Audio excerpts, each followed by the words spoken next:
माधवा कुंज बिहारी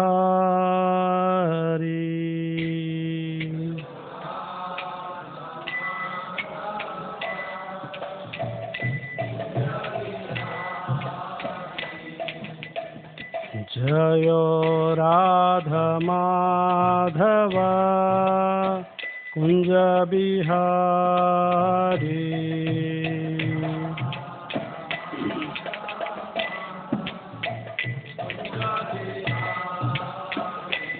जय गोपीजन वल्लभा गिरिवरधारी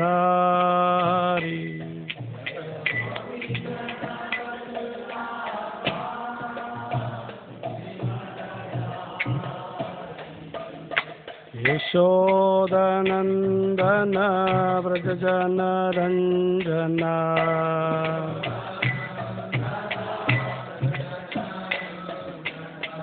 यशोदनंदन व्रजजन रंजना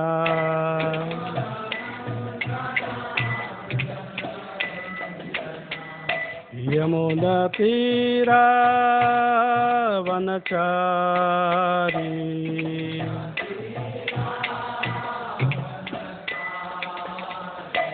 यमुना तीरा वनचारी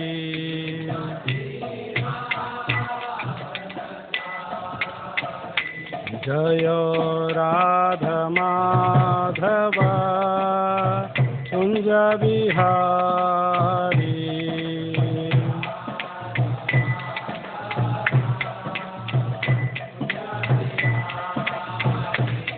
जय गोपीजन वल्लभा गिरिवरधारी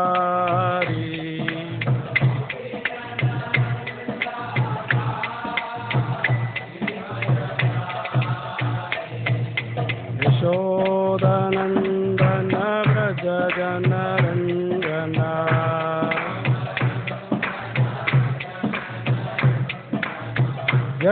यशोदनंदन व्रजजन रंजना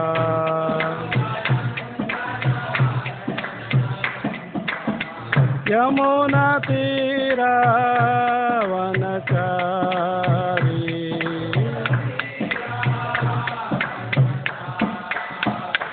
जय राधा माधव कुंज बिहारी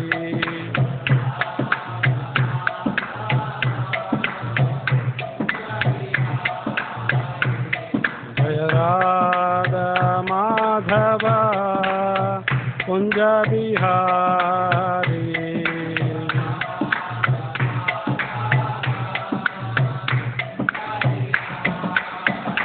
हरे Krishna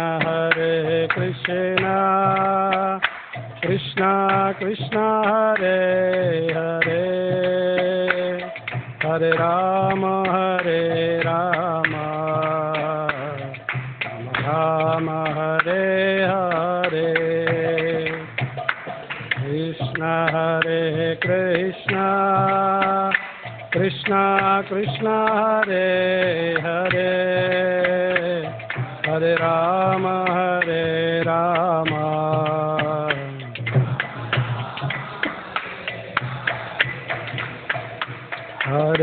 Krishna Krishna Krishna Hare Hare Hare Ram Ram Ram Hare Hare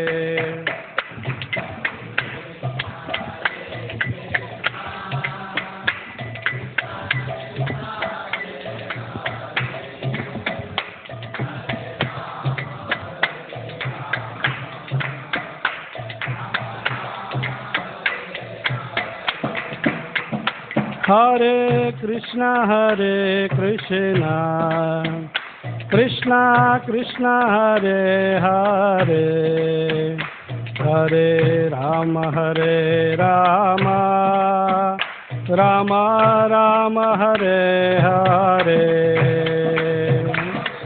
Krishna Hare Krishna, Krishna Krishna Hare Hare, Hare Rama Hare Rama, Rama Rama Hare Hare, Hare Krishna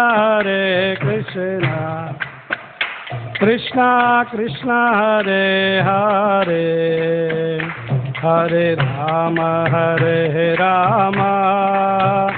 Rama Rama Hare Hare, Hare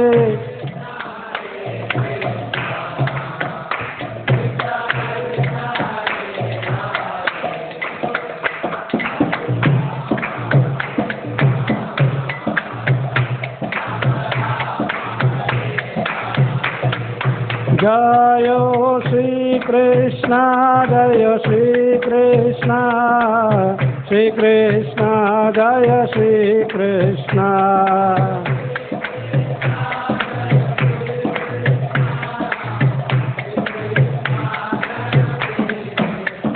Jaya Radha Madhava Radha Madhava Radhe.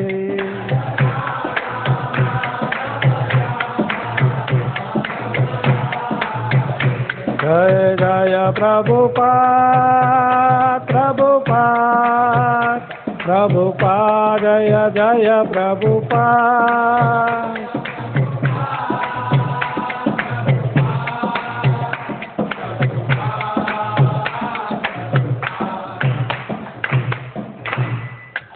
जय हरिनाम संकीर्तन महायज्ञ की जय, हरे कृष्ण महामंत्र की जय, जगत गुरु श्रील प्रभुपाद की जय, वर्तमान गुरु वृंद की जय, उपस्थित गौर भक्त वृंद की जय, निताय गौर प्रेमानंदे। ओम नमो भगवते वासुदेवाय,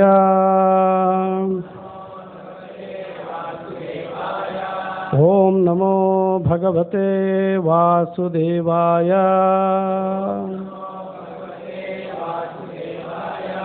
ओम नमो भगवते वासुदेवाय। नारायणं नमस्कृत्यं नरं चैव नरोत्तमं, देवीं सरस्वतीं व्यासं ततो जयामुदीरयेत्। नष्टप्रायेषु भद्रेषु नित्यं भागवत सेवया, भगवतीरुत्तमश्लोके भक्तिर्भवति नैष्टिकी।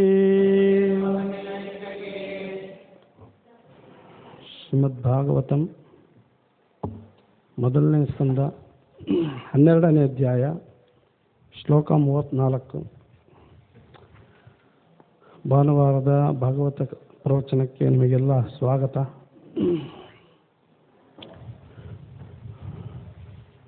ದಯವಿಟ್ಟು ಎಲ್ಲರೂ ಹೇಳಿ.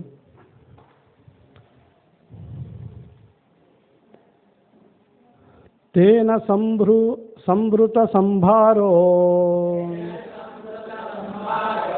ಧರ್ಮಪುತ್ರೋ ಯುಧಿಷ್ಠಿರಃ, ವಾಜಿಮೇಧೈ ಸ್ತ್ರೀಭಿರ್ಬಿಭಿರ್ತೋ ಯಜ್ಞೈ ಸಮಾಯಜದ್ಧರಿಂ. ತೇನ ಸಂಭೃತ ಸಂಭಾರೋ ಧರ್ಮಪುತ್ರೋ ಯುಧಿಷ್ಠಿರಃ, ವಾಜಿಮೇಧೈ ಸ್ತ್ರೀಭಿರ್ಬಿಭಿರ್ತೋ ಯಜ್ಞೈ ಸಮಯಜದ್ಧರಿಂ. ತೇನ ಸಂಭೃತ ಸಂಭಾರೋ ಧರ್ಮಪುತ್ರೋ ಯುಧಿಷ್ಠಿರಃ, ವಾಜಿಮೇಧೈ ಸ್ತ್ರೀಭಿರ್ಬಿಭಿರ್ತೋ ಯಜ್ಞೈ ಸಮಯಜದ್ಧರಿಂ. ಯಾರಾದರೂ ರಿಪೀಟ್. ತೇನ ಸಂಭೃತ ಸಂಭಾರೋ ಧರ್ಮಪುತ್ರೋ ಯುಧಿಷ್ಠಿರಃ ವಾಜಿಮೇಧೈರ್ವಿದಿತ ಸೈನ್ಯೈ ಸಮಯದ್ಧರಿಂ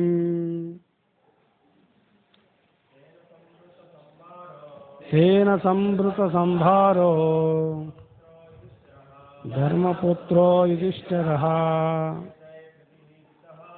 ವಾಜಿಮೇಧೈರ್ವಿದಿತ ಯಜ್ಞೈ ಸಮಯದ್ಧರಿಂ ತೇನ ಸಂಭೃತ ಸಂಭಾರೋ ಧರ್ಮಪುತ್ರೋ ಯುಧಿಷ್ಠಿರಃ ಆಜೀವೈರ್ಸೇವಿತಃ ಯಜ್ಞೈ ಸಮಯದ್ಧರಿಂ. ಮಾತಾಜಿ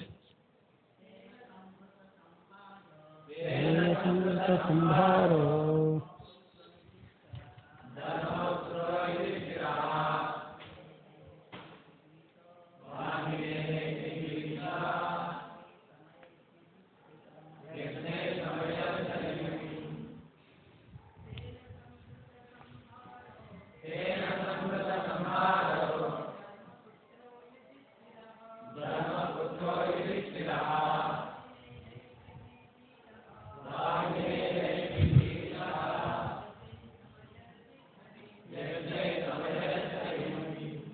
ಹರೇ ಕೃಷ್ಣ.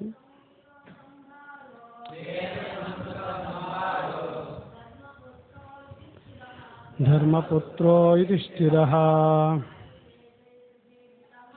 ವಾಜಿಮೇಧೈಃ ಸ್ತ್ರೀಭಿರ್ಯುಕ್ತಃ ಯಜ್ಞೈ ಸಮಯದ್ಧರಿಂ.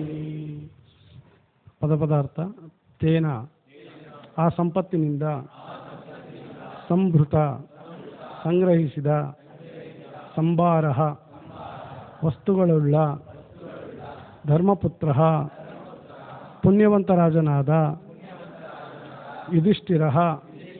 ಯುಧಿಷ್ಠಿರನು ವಾಜಿಮೇಧೈ ಅಶ್ವಮೇಧಗಳಿಂದ ತ್ರಿಭಿಹಿ 3 ಸಲ ಭೀತ ಕುರುಕ್ಷೇತ್ರ ಯುದ್ಧದ ತರುವಾಯ ಬಹಳ ಎದುರಿದ್ದ ಯಜ್ಞಗಳಿಂದ ಸಮಯಜತ್ ಪರಿಪೂರ್ಣವಾಗಿ ಪೂಜಿಸಿದನು ಹರಿಂ ದೇವೋತ್ತಮ ಪುರುಷನನ್ನು. ಅನುವಾದ ಮತ್ತು ಭಾವಾರ್ಥ ಕೃಷ್ಣ ಕೃಪಾಮೂರ್ತಿ ಶ್ರೀ ಭಕ್ತಿವೇದಾಂತ ಸ್ವಾಮಿ ಶ್ರೀಲ ಪ್ರಭುಪಾದರಿಂದ ಜಯ ಶ್ರೀಲ ಪ್ರಭುಪಾದ ಕಿ ಜಯ. ಅನುವಾದ. ಆ ಸಂಪತ್ತಿನಿಂದ ರಾಜನು 3 ಅಶ್ವಮೇಧ ಯಾಗಗಳಿಗೆ ಸಾಕಾಗುವಷ್ಟು ಸಾಮಗ್ರಿಗಳನ್ನು ಸಂಗ್ರಹಿಸಿದನು. ಈ ರೀತಿಯಾಗಿ ಕುರುಕ್ಷೇತ್ರ ಯುದ್ಧವಾದ ಬಳಿಕ ಬಹುಭೀತನಾಗಿದ್ದ ಧರ್ಮಿಷ್ಠನಾದ ಯುಧಿಷ್ಠಿರ ರಾಜನು ದೇವೋತ್ತಮ ಪುರುಷನಾದ ಶ್ರೀಹರಿಯನ್ನು ಸಂತೋಷಪಡಿಸಿದನು. ಭಾವಾರ್ಥ. ಮಹಾರಾಜ ಯುಧಿಷ್ಠಿರನು ವಿಖ್ಯಾತನಾದ ಧಾರ್ಮಿಕ ವ್ಯಕ್ತಿಯಾಗಿದ್ದು ಜಗತ್ತಿನ ಆದರ್ಶ ರಾಜನಾಗಿದ್ದನು. ಕುರುಕ್ಷೇತ್ರ ಯುದ್ಧವು ನಡೆದ ಮೇಲೆ ಅವನು ಬಹಳ ಭಯಗೊಂಡಿದ್ದನು. ಅವನನ್ನು ಸಿಂಹಾಸನದ ಮೇಲೆ ಪ್ರತಿಷ್ಠಾಪಿಸುವುದಕ್ಕಾಗಿಯೇ ಆ ಯುದ್ಧದಲ್ಲಿ ಸಾಮೂಹಿಕ ಹತ್ಯೆ ನಡೆದಿತ್ತು. ಆದ್ದರಿಂದ ಯುದ್ಧ ಕಾರ್ಯದಲ್ಲಿ ಜರುಗಿದ ಸಕಲ ಪಾಪಗಳಿಗೆ ತಾನೇ ಹೊಣೆ ಎಂದು ಅವನು ಭಾವಿಸಿದನು. ಈ ಪಾಪಗಳಿಂದ ಮುಕ್ತನಾಗಲು ಅಶ್ವಗಳನ್ನು ಯಜ್ಞವೇದಿಯಲ್ಲಿ ಅರ್ಪಿಸುವ 3 ಅಶ್ವಮೇಧ ಯಾಗಗಳನ್ನು ಮಾಡಲು ಇಚ್ಛಿಸಿದನು. ಅಂತಹ ಯಾಗವು ಅತಿ ವೆಚ್ಚದ್ದು. ಮಹಾರಾಜ ಯುಧಿಷ್ಠಿರನು ಸಹ ಮಹಾರಾಜ ಮರುತ್ತನು ಬಿಟ್ಟು ಹೋದ ಮತ್ತು ಮರುತ್ತ ರಾಜನಿಂದ ಸುವರ್ಣದಾನವನ್ನು ಸ್ವೀಕರಿಸಿದ ಬ್ರಾಹ್ಮಣರು ಬಿಟ್ಟು ಹೋದ ಅವಶ್ಯವಾದ ಚಿನ್ನದ ರಾಶಿಗಳನ್ನು ಸಂಗ್ರಹಿಸಬೇಕಾಯಿತು. ಈ ವಿದ್ವದ್ ಬ್ರಾಹ್ಮಣರು ಮಹಾರಾಜ ಮರುತ್ತನು ತಮಗೆ ನೀಡಿದ್ದ ಚಿನ್ನದ ಹೊರೆಗಳನ್ನು ಹೊರಲಾಗದೆ ದಾನದ ಬಹುಭಾಗವನ್ನು ಬಿಟ್ಟು ಹೋಗಿದ್ದರು. ಮಹಾರಾಜ ಮರುತ್ತನು ಕೂಡ ದಾನವಾಗಿ ಕೊಟ್ಟಿದ್ದ ಆ ಸುವರ್ಣ ರಾಶಿಗಳನ್ನು ಮತ್ತೆ ಸಂಗ್ರಹಿಸಲಿಲ್ಲ. ಇದಲ್ಲದೆ ಯಜ್ಞದಲ್ಲಿ ಉಪಯೋಗಿಸಿದ ಚಿನ್ನದ ತಟ್ಟೆಗಳನ್ನು ಮತ್ತು ಪಾತ್ರೆಗಳನ್ನು ಸಹ ಕಸದ ತೊಟ್ಟಿಗಳಲ್ಲಿ ಎಸೆಯಲಾಗಿತ್ತು. ಮಹಾರಾಜ ಯುಧಿಷ್ಠಿರನು ಸ್ವ ಉದ್ದೇಶಕ್ಕಾಗಿ ಸಂಗ್ರಹಿಸುವವರೆಗೆ ಆ ಚಿನ್ನದ ರಾಶಿಗಳು ಬಹಳ ಕಾಲದವರೆಗೆ ವಾರಸುದಾರರಿಲ್ಲದ ಸ್ವತ್ತಾಗಿ ಉಳಿದಿದ್ದವು. ಶ್ರೀಕೃಷ್ಣನು ಮಹಾರಾಜ ಯುಧಿಷ್ಠಿರನ ಸೋದರರಿಗೆ ಯಾರ ಸ್ವಾಮ್ಯವಿಲ್ಲದ ಆ ಸ್ವತ್ತನ್ನು ಸಂಗ್ರಹಿಸಲು ಸಲಹೆ ನೀಡಿದನು. ಏಕೆಂದರೆ ಅದು ರಾಜನಿಗೆ ಸೇರುವುದಾಗಿತ್ತು. ಹೆಚ್ಚು ಆಶ್ಚರ್ಯಕರವಾದ ಸಂಗತಿ ಎಂದರೆ ರಾಜ್ಯದ ಯಾವ ಪ್ರಜೆಯೂ ಔದ್ಯಮಿಕ ಕಾರ್ಯಕ್ಕಾಗಲಿ ಅಂತಹುದೇ ಇತರ ಕಾರ್ಯಕ್ಕಾಗಲಿ ಅದನ್ನು ಸಂಗ್ರಹಿಸಿರಲಿಲ್ಲ. ಇದರ ಅರ್ಥ ರಾಜ್ಯದ ಪ್ರಜೆಗಳು ಜೀವನದ ಸಕಲ ಅಗತ್ಯಗಳಿಂದ ಸಂಪೂರ್ಣವಾಗಿ ತೃಪ್ತರಾಗಿದ್ದರಿಂದ ಇಂದ್ರಿಯ ತುಷ್ಟಿಗಾಗಿ ಅನಗತ್ಯವಾದ ಉತ್ಪಾದಕ ಉದ್ಯಮಗಳನ್ನು ಕೈಗೊಳ್ಳಲು ಇಚ್ಛಿಸಲಿಲ್ಲ.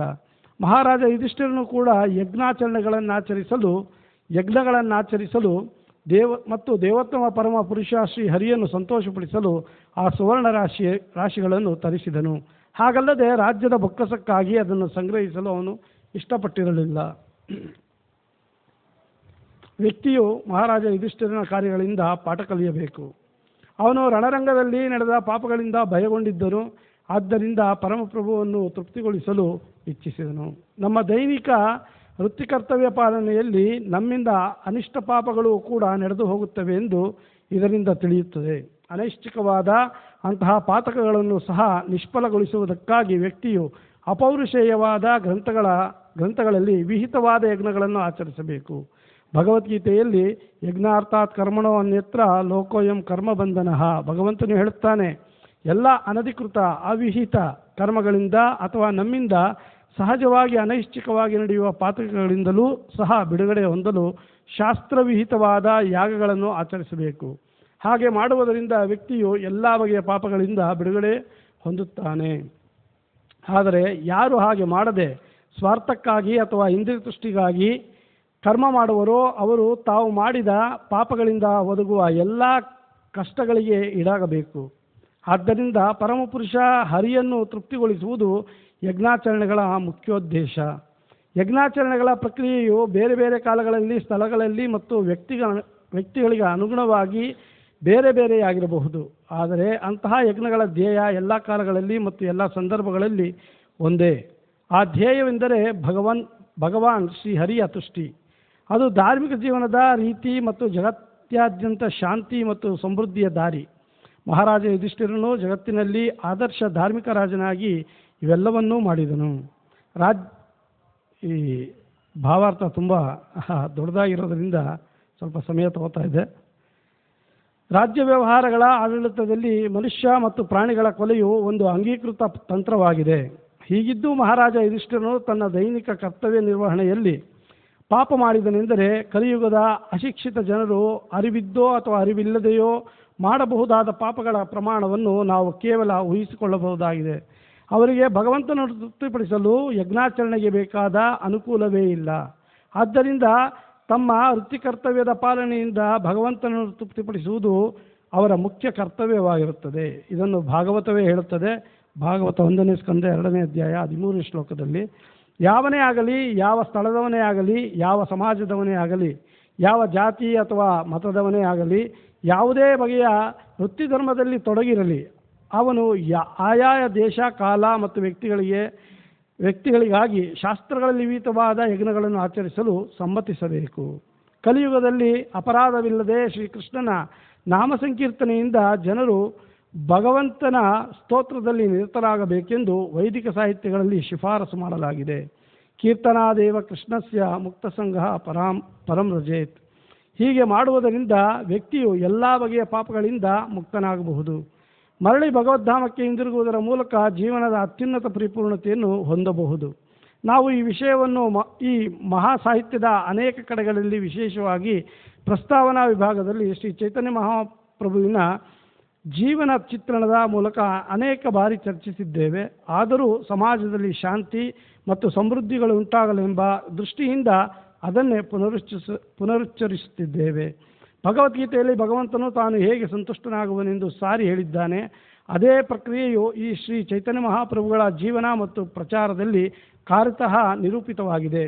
ಪರಮಪ್ರಭುವಾದ ಶ್ರೀ ಹರಿಯನ್ನು ಅಸ್ತಿತ್ವದ ಸಕಲ ಕ್ಲೇಶಗಳಿಂದ ಪಾರು ಮಾಡುವ ದೇವೋತ್ತಮ ಪುರುಷನನ್ನು ಸಂತುಷ್ಟಿಗೊಳಿಸುವ ಯಜ್ಞಾಚರಣೆಯ ಪರಿಪೂರ್ಣ ಪ್ರಕ್ರಿಯೆ ಎಂದರೆ ಕಲಹ ಮತ್ತು ವೈಮನಸ್ಯದ ಈ ಅಂಧಕಾರ ಯುಗದಲ್ಲಿ ಶ್ರೀ ಚೈತನ್ಯ ಮಹಾಪ್ರಭುಗಳ ಮಾರ್ಗದಲ್ಲಿ ನಡೆಯುವುದು. ಮಹಾರಾಜ ಯುಧಿಷ್ಠಿರನು ಆ ಸಮೃದ್ಧಿ ಕಾಲದಲ್ಲಿಯೇ ಅಶ್ವಮೇಧ ಯಾಗದ ಸಾಮಗ್ರಿಗಳನ್ನು ಪಡೆಯಲು ಚಿನ್ನದ ರಾಶಿಗಳನ್ನು ಸಂಗ್ರಹಿಸಬೇಕಾಯಿತು. ಹೀಗಿರುವಾಗ ಈ ಅಭಾವದ ಮತ್ತು ಚಿನ್ನದ ತೀರ ಕೊರತೆಯ ದಿನಗಳಲ್ಲಿ ಅಂತಹ ಯಜ್ಞಾಚರಣೆಗಳನ್ನು ಕುರಿತು ಆಲೋಚಿಸುವುದು ಸಾಧ್ಯವಿಲ್ಲ. ಈ ಹೊತ್ತು ಪತ್ರಗಳ ರಾಶಿಯೇ ಇವೆ. ಮತ್ತು ಅವುಗಳನ್ನು ಆಧುನಿಕ ನಾಗರಿಕತೆಯ ಆರ್ಥಿಕಾಭಿವೃದ್ಧಿಯಿಂದ ಚಿನ್ನಕ್ಕೆ ಪರಿವರ್ತಿಸುವಂತಹ ಭರವಸೆಗಳಿವೆ. ಆದರೂ ಮಹಾರಾಜ ಯುಧಿಷ್ಠಿರನಂತೆ ವೈಯಕ್ತಿಕವಾಗಿ ಆಗಲಿ ಸಾಮೂಹಿಕವಾಗಿ ಆಗಲಿ ಅಥವಾ ರಾಜ್ಯ ಪೋಷಣೆಯ ಮೂಲಕವಾಗಿ ಆಗಲಿ ದ್ರವ್ಯ ವೆಚ್ಚ ಮಾಡುವುದು ಅಸಂಭವ. ಆದ್ದರಿಂದ ಶ್ರೀ ಚೈತನ್ಯ ಮಹಾಪ್ರಭುಗಳು ಶಾಸ್ತ್ರಗಳಿಗೆ ಅನುಗುಣವಾಗಿ ಸಮ್ಮತಿಸಿದ ವಿಧಾನವು ಈ ಯುಗಕ್ಕೆ ನಿಜವಾಗಿ ತಕ್ಕುದಾಗಿದೆ. ಅಂತಹ ವಿಧಾನಕ್ಕೆ ವೆಚ್ಚದ ಅಗತ್ಯ ಬೀಳುವುದೇ ಇಲ್ಲ. ಅಲ್ಲದೆ ಯಜ್ಞಾಚರಣೆಗಳ ಇತರ ದುಬಾರಿ ವಿಧಾನಗಳಿಗಿಂತ ಅದು ಹೆಚ್ಚು ಫಲಪ್ರದವಾಗಿರುತ್ತದೆ. ವೈದಿಕ ವಿಧಿಗಳಿಗೆ ಅನುಸರಿಸಿ ಆಚರಿಸಿದ ಅಶ್ವಮೇಧ ಯಜ್ಞವನ್ನಾಗಲಿ ಅಥವಾ ಗೋಯಜ್ಞವನ್ನಾಗಲಿ ಪ್ರಾಣಿವಧೆಯ ಪ್ರಕ್ರಿಯೆ ಎಂದು ತಪ್ಪಾಗಿ ತಿಳಿಯಕೂಡದು. ಬದಲಾಗಿ ಯಜ್ಞಕ್ಕಾಗಿ ಅರ್ಪಿಸಿದ ಪ್ರಾಣಿಗಳು ವೇದ ಮಂತ್ರಗಳ ಪಠಣದ ದಿವ್ಯ ಶಕ್ತಿಯಿಂದ ಹೊಸ ಜೀವನವನ್ನು ಪಡೆಯುತ್ತವೆ. ವೇದ ಮಂತ್ರಗಳನ್ನು ಸರಿಯಾಗಿ ಉಚ್ಚರಿಸುವುದಾದರೆ ಅವು ಸಾಮಾನ್ಯರು ಗ್ರಹಿಸುವುದಕ್ಕಿಂತ ಭಿನ್ನವಾಗಿರುತ್ತವೆ. ವೇದ ಮಂತ್ರಗಳೆಲ್ಲವೂ ಪ್ರಯೋಗ ಸಿದ್ಧ ಮತ್ತು ಹೋಮ ಮಾಡಿದ ಪ್ರಾಣಿಯ ನವಜೀವನವು ಅದಕ್ಕೆ ಪ್ರಮಾಣ. ಈ ಯುಗದ ಬ್ರಾಹ್ಮಣರೆನಿಸಿದವರಿಂದ ವೇದ ಮಂತ್ರಗಳ ಅಂತಹ ಕ್ರಮಬದ್ಧ ಪಠಣವು ಅಸಂಭವ. ದ್ವಿಜಕುಲದ ಅಶಿಕ್ಷಿತ ಪೀಳಿಗೆಯವರು ತಮ್ಮ ಪೂರ್ವಜರಂತೆ ಇಲ್ಲವೇ ಇಲ್ಲ. ಆದ್ದರಿಂದ ಅವರನ್ನು ಏಕಜರಲ್ಲಿ ಅಥವಾ ಶೂದ್ರರಲ್ಲಿ ಪರಿಗಣಿಸಲಾಗಿದೆ. ಏಕಜನು ವೇದ ಮಂತ್ರಗಳನ್ನು ಪಠಿಸಲು ಅನರ್ಹನು. ಆದ್ದರಿಂದ ಮೂಲಮಂತ್ರಗಳ ಪಠಣವು ಕಾರ್ಯಸಿದ್ಧವಲ್ಲ. ಇವೆಲ್ಲರನ್ನೂ ರಕ್ಷಿಸಲು ಶ್ರೀ ಚೈತನ್ಯ ಮಹಾಪ್ರಭುಗಳು ಸಂಕೀರ್ತನ ಆಂದೋಲನವನ್ನು ಆರಂಭಿಸಿದರು. ಸಕಲ ಕಾರ್ಯಸಾಧ್ಯ ಉದ್ದೇಶದ ದೃಷ್ಟಿಯಿಂದ ನೋಡಿದರೆ ಇದು ಒಂದು ಯಜ್ಞವೇ ಹೌದು. ಈ ಯುಗದ ಜನರು ಈ ನಿಶ್ಚಿತ ಮತ್ತು ಅಂಗೀಕೃತ ಮಾರ್ಗದಲ್ಲಿ ಸಾಗಬೇಕೆನ್ನುವುದನ್ನು ಒತ್ತಿ ಹೇಳಲಾಗಿದೆ. ಹರೇ ಕೃಷ್ಣ. ಓಂ ಅಜ್ಞಾನತಿಮಿರಾಂಧಸ್ಯ ಜ್ಞಾನಾಂಜನಶಲಾಕಯ ಚಕ್ಷುರುನ್ಮಿಲಿತಂ ಯೇನ ತಸ್ಮೈ ಶ್ರೀ ಗುರುವೇ ನಮಃ. ನಮಾಂ ವಿಷ್ಣುಪಾದಾಯ ಕೃಷ್ಣಪ್ರೇಷ್ಠಾಯ ಭೂತಲೆ ಶ್ರೀಮತೆ ಭಕ್ತಿವೇದಾಂತ ಸ್ವಾಮಿನ್ ಇತಿ ನಾಮಿನೆ. ನಮಸ್ತೆ ಸಾರಸ್ವತಿ ದೇವಿ ಗೌರವಾಣಿ ಪ್ರಚಾರಿಣಿ ನಿರ್ವಿಶೇಷ ಶೂನ್ಯವಾದಿ ಪಾಶ್ಚಾತ್ಯ ದೇಶತಾರಿಣಿ. ಜಯ ಶ್ರೀ ಕೃಷ್ಣ ಚೈತನ್ಯ ಪ್ರಭು ನಿತ್ಯಾನಂದ ಶ್ರೀ ಅದ್ವೈತ ಗದಾಧರ ಶ್ರೀವಾಸಾದಿ ಗೌರಭಕ್ತವೃಂದ. ಹರೇ ಕೃಷ್ಣ ಕೃಷ್ಣ ಕೃಷ್ಣ ಹರೇ ಹರೇ, ಹರೇ ರಾಮ ರಾಮ ರಾಮ ಹರೇ ಹರೇ. ಮುಖಂ ಕರೋತಿ ವಾಚಾಲಂ ಪಂಗುರ್ಲಂಘಯತೆ ಗಿರಿಮಿತ್ ಕೃಪಾತಮಹಂ ವಂದೇ ಶ್ರೀ ಗುರು ದೇವತಾರಣಂ ಪರಮಾನಂದ ಮಾಧವಂ ಶ್ರೀ ಚೈತನ್ಯೇಶ್ವರಂ.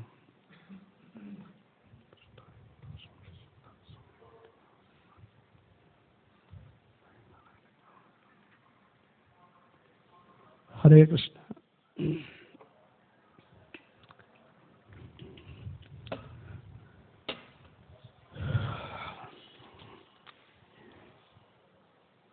ಹೋದ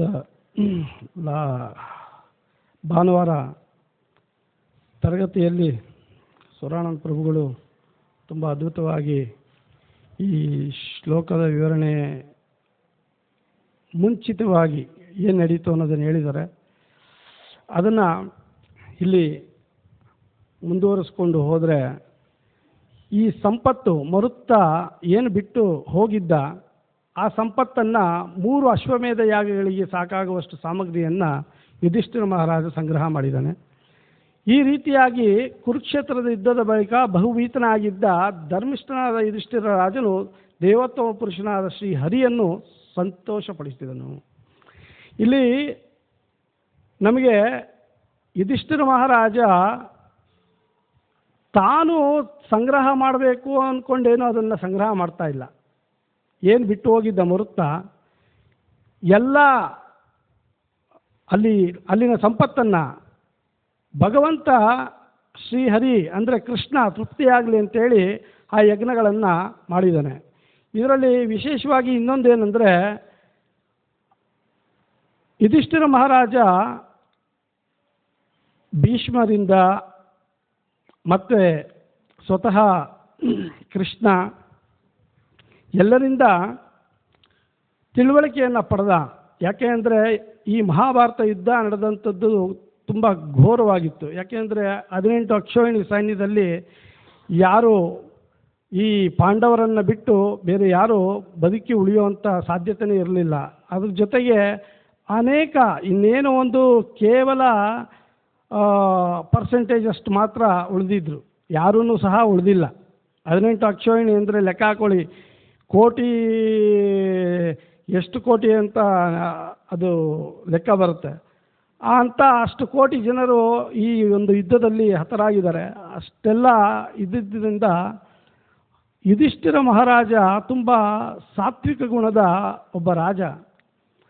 ರಾಜರ್ಷಿಗಳು ಅಂದರೆ ಹಾಗೇನೆ, ಎಲ್ಲರೂ ತಮ್ಮ ಜೀವನದಲ್ಲಿ ತಮಗಾಗಿ ಏನನ್ನೂ ಅವರು ಬಯಸಲ್ಲ.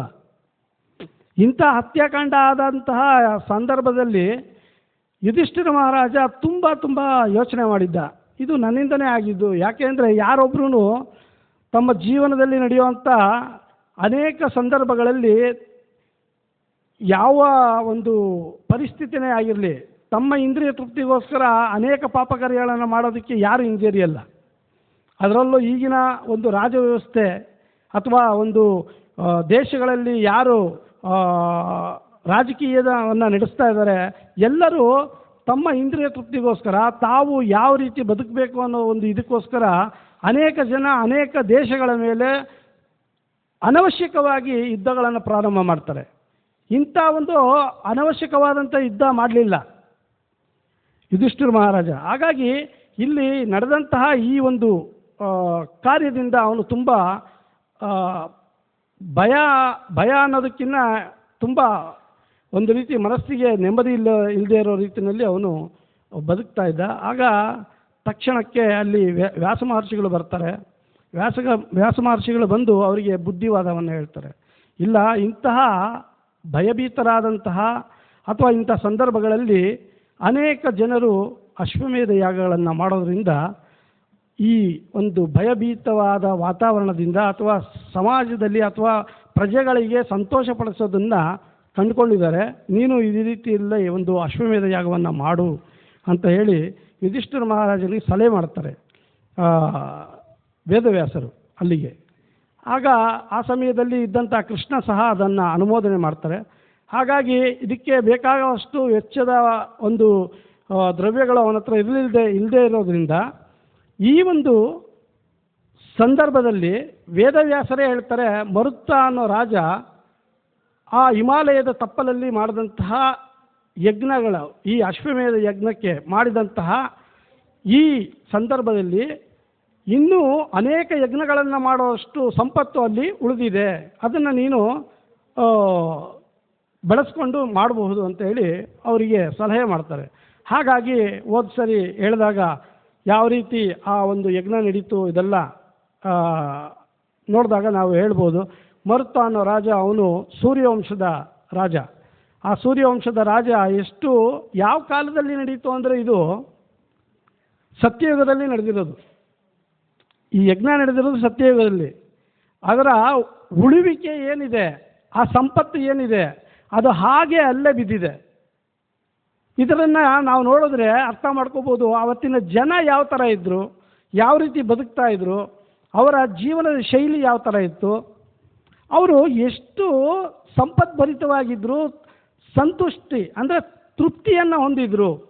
ಯಾವುದೇ ರೀತಿಯ ಒಂದು ಸಂಪತ್ತಿಗೆ ಆಸೆ ಬೀಳುವಂಥ ಜನ ಆಗಿರಲಿಲ್ಲ. ಯಾಕೆ ಅಂದರೆ ಆಗಿನ ಕಾಲದ ರಾಜರೇ ಆ ಥರ ಇದ್ದರು. ಅವರು ಮಾಡೋ ಕಾರ್ಯಗಳಿಂದ ಎಲ್ಲ ಜನರು ಸಂತೃಪ್ತಿಯನ್ನು ಹೊಂದಿದ್ರು. ಹಾಗಾಗಿ ಅಲ್ಲಿ ಯಾವುದೇ ಒಂದು ಚಿನ್ನದ ರಾಶಿಯನ್ನು ಕಸದ ತೊಟ್ಟಿನಲ್ಲಿ ಹಾಕಿದ್ದಾರೆ ಅಂದರೆ ಲೆಕ್ಕ ಹಾಕೊಳ್ಳಿ ನೀವೇ. ಇಲ್ಲಿ ಹೇಳ್ತಾ ಇದ್ದಾರೆ ಚಿನ್ನದ ರಾಶಿಯನ್ನು ಕಸದ ತೊಟ್ಟಿಲಿ ಹಾಕಿದ್ದಾರೆ. ಇವತ್ತು ಒಂದೇ ಒಂದು ಚೂರು ಚಿನ್ನ ಸಿಕ್ಕಿದ್ರೆ ಎತ್ತಿ ಜೋಬಲ್ಲಿ ಹಾಕ್ಕೊಂಡು ಮುಚ್ಕೊಂಡು ತೊಗೊಂಡೋಗ್ತೀವಿ ಮನೆಗೆ. ಹಾಗಾಗಿ ಇಲ್ಲಿ ನಾವು ಚಿನ್ನದ ಬಗ್ಗೆ ಅಲ್ಲ, ಸಂಪತ್ತಿನ ಬಗ್ಗೆ ಅಲ್ಲ, ಈ ದೇಶದಲ್ಲಿ ಸಂಪತ್ತು ಅನ್ನೋದು 100 ವರ್ಷಗಳ ಹಿಂದೆನೇ ಪ್ರಭುಗಳು ಅವಾಗ ಕ್ಲಾಸ್ ಕೊಟ್ಟಾಗ ಹೇಳ್ತಾರೆ ಹೊಸೊಬ್ಬರಿಗೆ. ಈ ಒಂದು 200 ವರ್ಷಗಳ ಹಿಂದೆ ಬ್ರಿಟಿಷರು ಆಳಕ್ಕಿಂತ ಮುಂಚೆ ಈ ಭಾರತವನ್ನು ಒಬ್ಬರಿಗೆ ಸರ್ವೆ ಮಾಡೋದಕ್ಕೆ ಕಳಿಸುತ್ತಾರೆ. ಮೆಕಾಲೆ ಅವರು ಹೇಳ್ತಾರೆ, ಒಬ್ಬ ಭಿಕ್ಷುಕ ನಾನು ನೋಡಲಿಲ್ಲ ಇಲ್ಲಿ ಅಂತ. ಭಿಕ್ಷುಕರು ಇಲ್ಲದೆ ಇರೋಂಥ ಈ ದೇಶ ಯಾವ ಥರ ಹಿಂದುಳಿದಿರೋ ದೇಶ ಆಗುತ್ತೆ? ಯಾರೋ ಒಬ್ಬ ಅನಾಮಧೇಯ ಒಬ್ಬ ಯಾವುದೋ ಒಂದು ದೇಶದ ಒಬ್ಬ ವ್ಯಕ್ತಿ ಹೇಳಿದ ತಕ್ಷಣ ನಾವು ಸಂಪತ್ತನ್ನು ಕಳ್ಕೊಂಡಂಥ ಭಿಕ್ಷುಕರಾಗ್ತೀವ? ಆ ಸಮಯದಲ್ಲಿ ಈ ಒಂದು ಬ್ರಿಟಿಷರ ಒಬ್ಬ ಸರ್ವೆ ಅಧಿಕಾರಿ ಈ ದೇಶವನ್ನು ನೀವು ಒಡಿಬೇಕಾದ್ರೆ ಇಲ್ಲಿ ಏನಾದರೂ ಒಂದು ಅವರನ್ನು ಒಂದು ಅಧಿಕಾರಕ್ಕೆ ನೀವು ಇಟ್ಕೋಬೇಕು ಅಂದರೆ ಇಲ್ಲಿನ ವ್ಯವಸ್ಥೆ ಇರೋವಂಥ ಸಂಸ್ಕೃತಿಯನ್ನು ನೀವು ಕೆಡಿಸ್ಬೇಕು. ಮೊದಲನೇದಾಗಿ ವಿದ್ಯೆ ಇರೋವಂಥ ಇಲ್ಲಿ ಶಿಕ್ಷಣ ದೊರೀತಾ ಇರೋವಂಥ ಪ್ರತಿಯೊಬ್ಬರಿಗೆ ಶಿಕ್ಷಣ ಎಲ್ಲಿ ದೊರೀತಾ ಇತ್ತು? ಬರೀ ಬ್ರಾಹ್ಮಣರಿಗೆ ಮಾತ್ರ ಈ ಅವಕಾಶ ಇದ್ದಿದ್ದು. ಆವಾಗ ರಾಜರ ಕಾಲದಲ್ಲಿ ಎಲ್ಲ ಕಾಲದಲ್ಲೂ ಅಷ್ಟೇ ರಾಜ್ಯದಲ್ಲೇ ಯಾರಿಗೆ ಬ್ರಾಹ್ಮಣರಿಗೆ ಮಾತ್ರ ಶಿಕ್ಷಣ, ಅದನ್ನು ಬಿಟ್ಟರೆ ಕ್ಷತ್ರಿಯ ಮತ್ತು ವೈಶ್ಯ ಶೂದ್ರರಿಗೆ ಶಿಕ್ಷಣ ಇಲ್ಲ. ಹಾಗಾಗಿ ಈ ಮೂರು ವರ್ಗಗಳಿಗೆ ಅವರಿಗೆ ಬೇಕಾದಂತಹ ಶಿಕ್ಷಣ ಮಾತ್ರ ಕೊಡ್ತಾಯಿದ್ರು. ರಾಜಕೀಯದಲ್ಲಿ ಇದ್ದಂತಹ ವ್ಯಕ್ತಿಗಳು ಕ್ಷತ್ರಿಯರಿಗೆ ಕ್ಷತ್ರಿಯ ಧರ್ಮವನ್ನು ಯಾವ ರೀತಿ ಪಾಲನೆ ಮಾಡಬೇಕು ಧರ್ಮ ಮಾರ್ಗದಲ್ಲಿ ಅನ್ನೋದನ್ನು ಹೇಳ್ತಾಯಿದ್ರು. ಅದೇ ರೀತಿ ವೈಶ್ಯ ಸಮಾಜ ವ್ಯಾಪಾರ ಮಾಡೋದ್ರಲ್ಲಿ ಯಾವ ರೀತಿ ಧರ್ಮವನ್ನು ಕಾಯ್ಕೋಬೇಕು ಅನ್ನೋದರಲ್ಲಿ ಅವರಿಗೆ ಟ್ರೈನಿಂಗ್ ಕೊಡ್ತಾಯಿದ್ರು. ಹಾಗಾಗಿ ಶೂದ್ರ ವರ್ಗದಲ್ಲಿ ಬೇರೆ ಏನೂ ಶಿಕ್ಷಣ ಇಲ್ಲ ಅವ್ರಿಗೆ ಶಿಕ್ಷಣ ಏನಂದರೆ ಮೂರು ವರ್ಗಗಳಿಗೆ ಸಾಮಾನ್ಯವಾಗಿ ಸೇವೆ ಮಾಡೋದ್ರಿಂದನೇ ಅವರು ಎಲ್ಲ ರೀತಿಯ ಒಂದು ಫಲವನ್ನು ಪಡಿತಾರೆ. ಇದು ಆಗಿನ ಕಾಲದ ವ್ಯವಸ್ಥೆ ಇತ್ತು. ಹಾಗಾಗಿ ಅವರಿಗೆ ಒಂದು ತಿಳುವಳಿಕೆ ಏನು ಸಿಗ್ತಾ ಇತ್ತು ಅಂದರೆ ಯಾವಾಗ ಎಲ್ಲಿ ಹರಿಕಥೆಗಳು ಮತ್ತು ಭಗವತ್ ಸಾಕ್ಷಾತ್ಕಾರವಾಗೋದಕ್ಕೆ ಯಾರ್ಯಾರಿಗೆ ಯಾವ ರೀತಿಯ ಒಂದು ಬೋಧನೆಗಳನ್ನು ಕೊಡಬೇಕೋ ಈ ಎಲ್ಲ ವ್ಯವಸ್ಥೆಗಳು ಆವಾಗ ಇತ್ತು. ಆ ಕಾಲದಲ್ಲಿ ಇದ್ದಂಥ ಈ ಒಂದು ವ್ಯವಸ್ಥೆ ಎಲ್ಲರಿಗೂ ಭಗವಂತನ ತೃಪ್ತಿಪಡಿಸೋದಕ್ಕೆ ಯಾವುದೇ ರೀತಿಯಲ್ಲಿ ಅವನು ನಾನು ಮೇಲು ನೀನು ಕೀಳು ಅಥವಾ ಇನ್ನೊಂದು ಸಮಾಜದ ಮೇಲೆ ದಬ್ಬಾಳಿಕೆ ನಡೆಸೋದು ಇದೆಲ್ಲ ಇರಲಿಲ್ಲ ಆವಾಗ. ಈಗಿನ ಕಾಲಕ್ಕೆ ಯಾಕೆ ಅಂದರೆ ಕಲಿಯುಗದ ಒಂದು ವ್ಯವಸ್ಥೆನೇ ಇರೋದು ಹಾಗೆ ಆಗಿರೋದ್ರಿಂದ ಒಂದು ವರ್ಗದ ಮೇಲೆ ಇನ್ನೊಂದು ವರ್ಗ ಹೀಗೆ ದಬ್ಬಾಳಿಕೆಯ ನೆಪದಲ್ಲಿ ಬೇಕಾದಷ್ಟು ಇದು ನಡೀತಾ ಇದೆ. ಆದರೆ ಇಲ್ಲಿ ಹೇಳ್ತಾ ಇರೋ ಪ್ರಕಾರ ಯುಧಿಷ್ಠಿರ ಮಹಾರಾಜ ತಾನು ಮಾಡಿದಂಥ ಯಜ್ಞ 3 ಅಶ್ವಮೇಧ ಯಜ್ಞಗಳನ್ನು ಮಾಡಿದ್ದಾರೆ. ಇಲ್ಲಿ ಸಂಗ್ರಹಿಸಿರುವಂಥ ಒಂದು ಧನ ಸಂಪತ್ತನ್ನು ನಾವು ಯೋಚನೆ ಮಾಡಿದ್ರೆ ಅವನು ಯಾವುದೇ ಕಾರಣಕ್ಕೆ ಇಲ್ಲಿ ಹೋದ್ಸರಿ ತರಗತಿನಲ್ಲಿ ಹೇಳಿದಾಗ ಇದು ಯಾವ ರೀತಿ ಬಂದಂತಹ ಧನ ಸಂಪತ್ತು, ಅನ್ಯ ಮಾರ್ಗದಲ್ಲಿ ಬಂದಿದೆಯಾ ಧರ್ಮ ಮಾರ್ಗದಲ್ಲಿ ಬಂದಿದೆಯಾ? ಇದನ್ನು ಯೋಚನೆ ಮಾಡಿದಾಗ ಧಾರ್ಮಿಕವಾದ ಮಾರ್ಗದಲ್ಲಿ ಯಾರು ಹಣವನ್ನು ಸಂಗ್ರಹಣ ಮಾಡ್ತಾರೆ, ಯಾರು ಅದನ್ನು ಸಂಗ್ರಹಿಸೋದಕ್ಕೆ ಯೋಗ್ಯರಾಗಿದ್ದಾರೆ ಅಂಥವರಿಗೆ ಮಾತ್ರ ಭಗವಂತನ ನಿಜವಾದ ಒಂದು ಅನುಗ್ರಹ ಸಿಗುತ್ತೆ ಅನ್ನೋದು ಇದನ್ನು ಇಲ್ಲಿ ಅರ್ಥ ಆಗುತ್ತೆ. ಹಾಗಾಗಿ ನಮಗೂ ಸಹ ನಮ್ಮ ಒಂದು ಧಾರ್ಮಿಕ ವ್ಯವಸ್ಥೆಗಳನ್ನು ನಾವು ಅರ್ಥ ಮಾಡಿಕೊಂಡು ಯುಧಿಷ್ಠಿರ ಮಹಾರಾಜನ ಈ ಕಾರ್ಯ ಯಾವ ರೀತಿ ಇತ್ತು ಅಂತ ಅರ್ಥ ಮಾಡಿಕೊಂಡು ಹಾಗೆಯೇ ನಾವು ನಡೆಯೋದಕ್ಕೆ ಪ್ರಯತ್ನ ಪಟ್ಟರೆ ಒಳ್ಳೆಯದು. ಈ ಒಂದು ಕಲಿಯುಗದಲ್ಲಿ ಅದು ಕಾರ್ಯ ಸಾಧ್ಯ ಆಗೋದಕ್ಕೆ ಸಾಧ್ಯನೇ ಇಲ್ವೇನೋ ಅನ್ನೋ ರೀತಿಯಲ್ಲಿ ನಮ್ಮ ಈ ವ್ಯವಸ್ಥೆಗಳು ನಮ್ಮನ್ನು ಕಟ್ಟಾಕ್ಬಿಟ್ಟಿದೆ. ಯಾಕೆಂದರೆ ಯಾರಾದರೂ ಹೋಗಿ ಹೇಳಿದ್ರೆ ಧನ ಸಂಪತ್ತು ಅಂದಿದ ತಕ್ಷಣ ಎಂಥವನೇ ಆದ್ರೂ ಅಧಾರ್ಮಿಕ ಮಾರ್ಗದಲ್ಲಿ ಅದನ್ನು ಪಡ್ಕೊಳ್ಳೋದಕ್ಕೆ ಮುಂದೆ ಹೋಗ್ತಾನೆ. ಇದು ತುಂಬ ಕಠಿಣವಾದಂತಹ ಕಲಿಯುಗ. ಹಾಗಾಗಿ ಇಲ್ಲಿ ಮಹಾರಾಜ ಯುಧಿಷ್ಠಿರ ಎಲ್ಲರ ಒಳಿತಿಗಾಗಿ ನೋಡಿ, ಪ್ರತಿಯೊಬ್ಬರ ಒಳಿತಿಗಾಗಿ ಕೆಲಸ ಮಾಡೋದು ಒಬ್ಬ ರಾಜನಾದಂತಹ ರಾಜನಿಗೆ ಸಂಬಂಧಪಟ್ಟ ಹಾಗೆ ರಾಜಧರ್ಮದಲ್ಲಿ ಇರುವಂಥ ಒಂದು ನಿಯಮ. ಪ್ರಜೆಗಳಲ್ಲಿ ಅಸಂತುಷ್ಟರಾಗಿದ್ದರೆ ಪ್ರಜೆಗಳು ಅಸಂತುಷ್ಟರಾಗಿದ್ದರೆ ರಾಜ ಸರಿ ಇಲ್ಲ ಅಂತ ಅರ್ಥ. ಹಾಗಾಗಿ ಯುಧಿಷ್ಠಿರ ಮಹಾರಾಜ ಎಲ್ಲರ ತೃಪ್ತಿಗಾಗಿ ಭಗವಂತ ಶ್ರೀಹರಿಯನ್ನು ತೃಪ್ತಿಪಡಿಸುವಂಥ ಕಾರ್ಯ ಮಾಡ್ತಾನೆ. ಇದಕ್ಕೆ ಶ್ರೀಮದ್ ಭಾಗವತದಲ್ಲಿ ಇದೇ ಸ್ಕಂದದ 2ನೇ ಅಧ್ಯಾಯದ 13ನೇ ಶ್ಲೋಕ, ಅಥ ಪುಂಭಿರ್ ದ್ವಿಜಶ್ರೇಷ್ಠ ವರ್ಣಾಶ್ರಮ ವಿಭಾಗಶಃ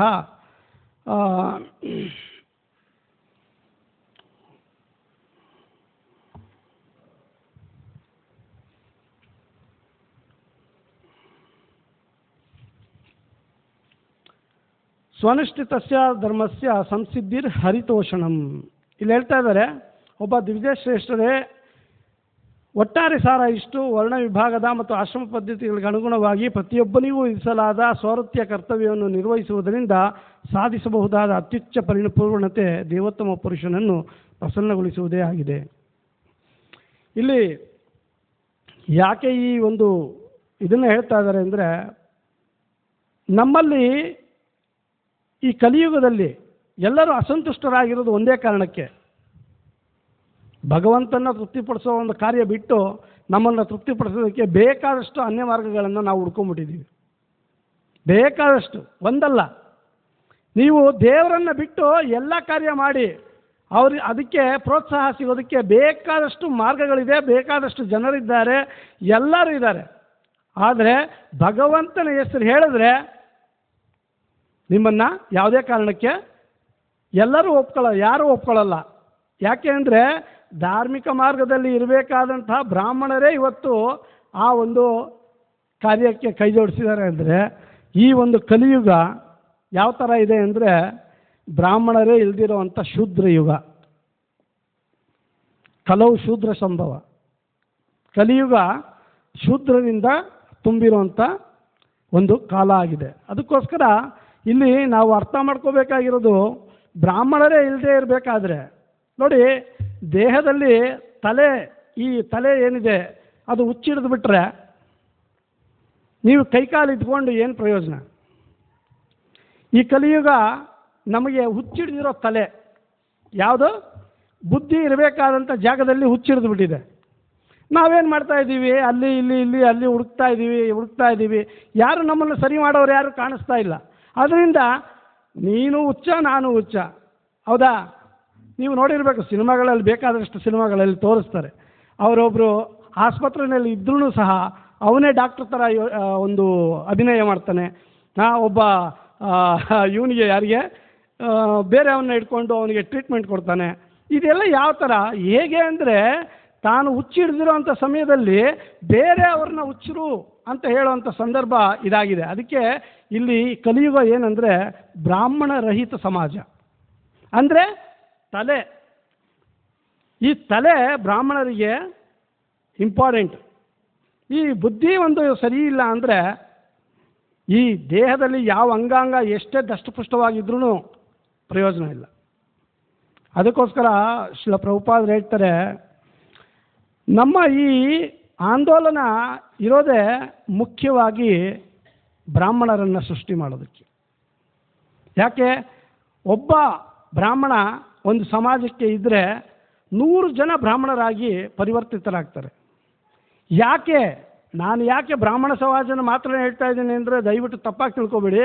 ಈ ಕಲಿಯುಗದಲ್ಲಿ ತಲೆ ಸರಿ ಇರಬೇಕು. ಅದಕ್ಕೋಸ್ಕರ ಈ ಒಂದು ವ್ಯವಸ್ಥೆ ಇರೋದು. ಇಲ್ಲಿ ಸಮಾಜ ಅಂತ ಹೇಳ್ತಾ ಇರೋದು ಬ್ರಾಹ್ಮಣರನ್ನು ಮಾತ್ರ ಸೃಷ್ಟಿ ಮಾಡೋದಕ್ಕಲ್ಲ. ಸಮಾಜದ ವ್ಯವಸ್ಥೆ ಯಾವುದು? ಸಮಾಜದ ವ್ಯವಸ್ಥೆ ಸ್ವಾನುಷ್ಠಿತಸ್ಯ ಧರ್ಮಸ್ಯ ಸಂಸಿದ್ಧಿರ್ ಹರಿತೋಷಣಂ. ಯಾಕೆ ಇದನ್ನು ಹೇಳ್ತಾ ಇದ್ದಾರೆ?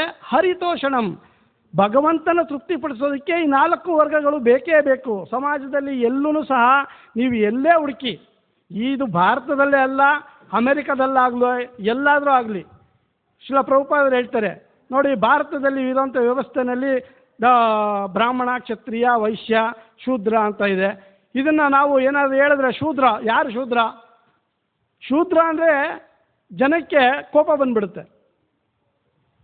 ಶೂದ್ರ ಅಂತ ಹೇಳಿದ ತಕ್ಷಣ ಕೋಪ ಬರುವಂಥ ಜನ, ನೀವು ಅಮೆರಿಕಾಗೆ ಹೋಗಿ ಇಂಟೆಲೆಕ್ಚುಯಲ್ ಕ್ಲಾಸ್ ಅಂದರೆ ಹೌದು ನಮಗೆ ಬುದ್ಧಿ ಇದೆ, ನಾವು ಒಂದು ಇದರಲ್ಲಿದ್ದೀವಿ, ಹೌದು ಅಡ್ಮಿನಿಸ್ಟ್ರೇಷನ್ ಕ್ಲಾಸ್, ಹೌದು ನಾನು ಇದನ್ನು ಮಾಡ್ತಾಯಿದ್ದೀನಿ, ಈ ರೀತಿ. ಮತ್ತು ಬಿಸ್ನೆಸ್ ಕ್ಲಾಸ್, ಕೊನೆಯದಾಗಿ ಬರೋದೇನು ವರ್ಕಿಂಗ್ ಕ್ಲಾಸ್.